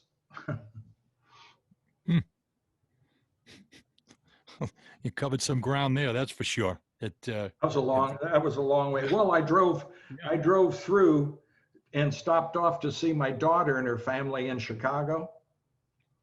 But I had to drive where I didn't have to back that trailer up, because I can't back a trailer up. That's going crazy all over. So I'm down in Dallas, Texas, 2+ years. And then they get some clown that is, he's I really don't know what he is, but he screwed the whole thing up. And I told him, I said, I can't work for you. And I told the guy that hired me, I said, I can't work for this guy. And I left and I retired from the scoreboard business. And then I got a job in New Jersey working for a law firm. He wanted to get to be an agent, have an agency. Okay. Sports agent, yeah. Yeah.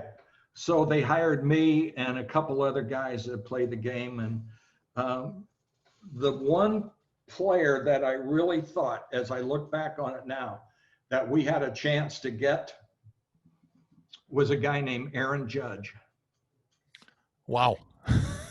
That would have been a pretty good signing. Well, Aaron Judge went to Fresno State, and his mother and the lady, the girl that was our West Coast scout, they loved each other. And had we kept the business going, but they shut it down. They shut the business down, and we don't have a, we had one guy. The guy's name was Jordan John. Mm-hmm. I saw him pitch. He was a left-handed pitcher. And I said, left-handed pitcher, last name of John, we got to sign him. He's a can't miss. So he's pitching at the Cape, and I go in and I meet him after the game. And he says, oh, look here. I've got your last name and I've got your scar. He had Tommy John surgery. Had the surgery. And I said, you got to sign with us. So anyhow, I go, I pick up, I buy a car at an auction in Arizona, and I fly out, I pick it up, I'm driving it back, and I see him pitch in a college, to go to the College World Series. He pitched great. I think we offered him $125,000, or that's what he got, was $125,000 as a drafted player. That's signing pretty bonus. good. Yeah, that's Not bad. Yeah. That's not bad. And you mentioned about him having the surgery. As you think back at this point in your life, the impact of the surgery, and once again the numbers. You had 164 wins of your 288 after the surgery. Mhm. The 8 years after the surgery, you were 124.78 with a 3.31 ERA. And I know that the thing I suspect, say I know, but I suspect the thing that you're the most proud of is in those 15 years that followed, Al Campanis was leery about a 3-year contract for this guy. The shelf life of his elbow. You didn't miss a turn. I didn't 15 years. Yeah. Amazing. So as you think of the impact of the surgery, Tom, what are some of the things that come to mind as you think back to what it's meant, the impact that it's meant to the game? Well, I think the big thing is guys that have to have the surgery can see success. And that's the thing. With me, there wasn't anything out there for success other than Dr. Job's words.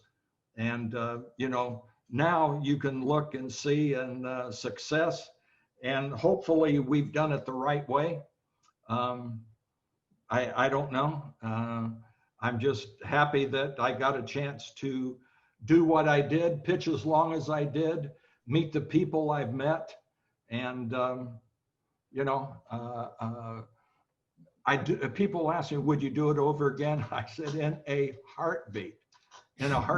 I'd do it over again. Absolutely. Yep. No doubt about that. No question about it. And you look at what's happened. Once again, the numbers. You get the kids now. As of 2015, 57% of the Tommy John surgeries between 15 and 19.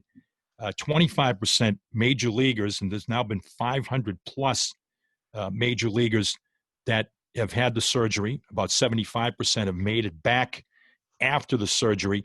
But I know you have some thoughts about how it has come to that, and when you look at the specialization and the overuse for kids at a young age, it's really tragic when you weigh that in. Big time. It's these kids, it's the parents. It's not the kids. The kids will do what they're told, and the parents, little Johnny, if he goes to this school pitching and he does this, he's going to get a college scholarship, and he's going to increase his speed this much, and he's going to do this. That's why I'm glad I grew up where I grew up, when I grew up, because we'd play baseball and I'd play softball with the girls after hopscotch in the morning, or dolls. I learned how to be a good father with dolls, and how to change diapers and all that stuff. But it's just, parents think that their kids are going to be the next Oral Hershiser, the next Right. Clayton Kershaw. No, it's not. It's just let your kid be what he's going to be and write it out, and then see what's going to happen. But parents are the leading cause of the surgery for these young kids. Right. Right. For the kids from a young age. No doubt about that. And you look at of course, it comes up, and a lot's been written. And as I checked into some of the people that had theories, you must think about. I'd say it's impossible, the fact that you get the second most wins to not be in the Hall of Fame. And I just one Sports Illustrated scribe said, this is a guy who, irrespective of any surgery named after him, is a guy whose baseball career alone simply says he's a Hall of Famer. And when you hear something like that, I'm sure it's something that you think about. And I'll tell you the one stat that I found, and once again, you think about the object of the game, and double plays induced all time. Tommy John, number one all time, 605, which is impressive. But it's 143 more than Jim Cotton. He's second. You're kidding. I did not know that. Holy moly. Yep. Jim Cotton is next. The other one that I have 188 no decisions. No, that's right. Most all time. Most of all time. Yep. So if 12 or 13 of those, I would have well into the 300s, and I'd be in the Hall of Fame. But one of the reasons I really think I didn't get in the Hall of Fame, I was not a power pitcher. Right. And people didn't go, oh, wow, look at that stuff. Yep. I got batters out. I got batters out. My job in baseball was to get batters out. And that's what I did. Yeah. And that's once what again, I tried to do. Yeah. And did it rather successfully for more than a quarter century. I think about that, Tommy, and let's just say an owner, a part owner of a major league team who shall remain nameless a few years ago, was quoted as saying, "We want to win games in more interesting ways," in referring to his team. And I'll never forget that as being so completely distorted from all logic. And that crossed my mind as I was getting ready to interview you and remembering what I remembered about your career in real time and then going back. I mean, it's still getting batters out. There's an art of pitching. There's a skill of pitching. It's not just ooh and ah and the radar gun and being able to throw 99. Well, that's the radar gun lets these guys go, oh, he's 99, he can pitch. He's 88, he can't pitch. Well, who gets batters out? That's all I want to see. Who gets batters out? And I told my pitchers, I said, I don't care if you stick the ball in your butt and you fart it up to home plate. If you can fart it to get batters out, you can pitch on my ball club. Indeed. Just don't crap your pants, though. That's right. In the process, that's right. Yeah. I know you had two moments in particular, two poignant moments with the man that you're forever linked with, Frank Jobe. 2002, great moment that I saw on YouTube. I went back, I took a look at when you deferred throwing out the first pitch at Dodger Stadium. What a class act, what a class move on your part.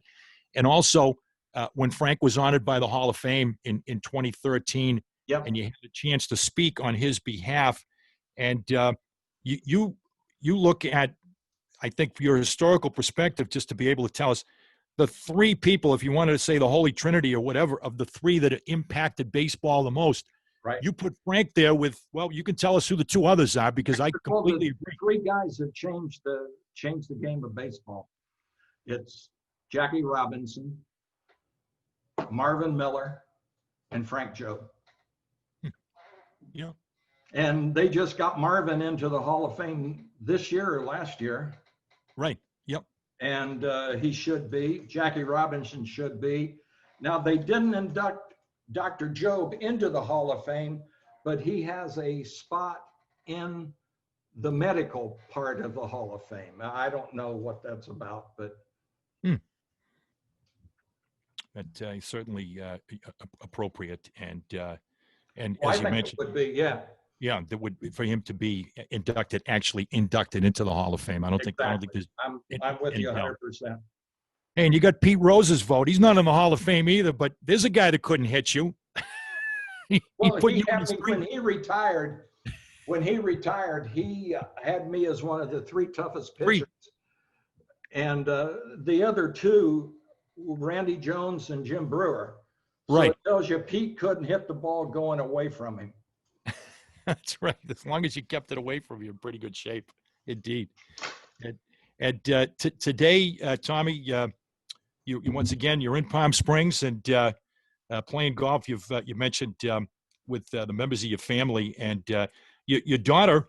You talk about someone else who's made a little bit of history. Married a unique talent in the sport of football. They met at Duke, Patrick Manley, for those that might not know. The long snapper for the Chicago Bears. I remember Bill Parcells when he had Steve Diossi, and then, of course, Steve Diossi's son became a long-time long snapper, and he talked about Steve Diossi standing by the side of the road with a sign, "Will long snap for food." And and I thought of that when I noted about Patrick Manley because his longevity was remarkable, and he's actually your son-in-law. 16 years. He's Yeah. the longest tenured Chicago Bear. Yeah, amazing, absolutely amazing. And I know that a couple of things that keep you busy today. And once again, you think of your journey and obstacles that you've overcome on the field, off the field. The kid that wasn't allowed to give the valedictorian address in 1961 has become a rather accomplished motivational speaker on the circuit. How about that for a little dose of revenge is always served sweet when it's served cold? Well, it just, thank God that I figured out. People ask me, well, how did you beat the stuttering? I said, how did I beat it? I took a job in broadcasting. Aha. Now, you can't go, whoa, whoa, whoa, whoa, whoa, whoa, and you do the broadcasting, and son of a gun, it came out that I could do it pretty good. And, so I did, and it was fun, and I enjoyed it. I enjoyed broadcasting for the Yankees, and I broadcast for the Twins for 2 years. And then they let me go because they had a guy named Bert Blyleven coming in. And I just saw on Facebook yesterday, the day before, Bert retired. Oh, okay. 25 years doing Twins broadcasting. So wow, he's done, but it's fun. It's baseball. It's the only thing I've ever done in my life where, when I was a kid and all this, and I enjoyed it. I enjoyed the people I played with, I played against, even the managers I didn't like. I learned something from them. Yep. And along the way, Mhm. lessons learned. And along with the motivational speaking, you noted the Let's Do It Foundation, raising awareness about suicides and preventing them. This is I'm sure this is Suicide Prevention Month, September, and it's given you an opportunity to give back, to show awareness, and also to be able to pay homage to one of your own children and tragedy. My son Taylor, he didn't kill himself, but the medicines he was taking killed him. So essentially, he did kill himself. And when they told me that he had died, I was out here in California, and I got up to go to the bathroom, and I looked on my phone, and I hit it, and I saw it. My son Tommy called about 5 times. And I hit it, and he was sobbing, and he said, "Dad, Taylor died." And I went, "Oh God." So I flew back home, and you know what was really neat is I flew back home and I stayed with my daughter and her family. Is there were about 3 or 4 Chicago Bears that were summer vacationing, and they heard that Patrick Manley's brother-in-law died. They flew back in to be at the funeral. Wow. That impressed me. That impressed me more than, and I went, boy, oh man, that is so neat that they thought enough of Patrick to cut their vacation short to come and grieve with him at the funeral. And then Taylor sang at a Catholic church. We aren't Catholic, but they had a Catholic mass in Taylor's honor because they loved him so. And I just said, here's a kid he was 9 years old. He was on Broadway in Les Miserables. And he could sing.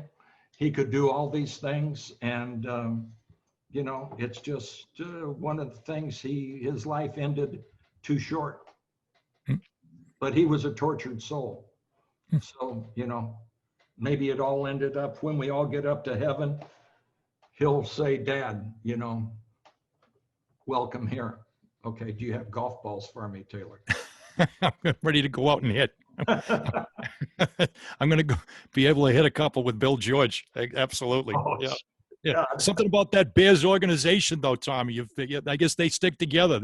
Bill George had your back, and they certainly had Patrick Manley's back. That speaks well of the monsters of the Midway. That's for sure. They are. They're well, you know, football is a team sport. Baseball is not.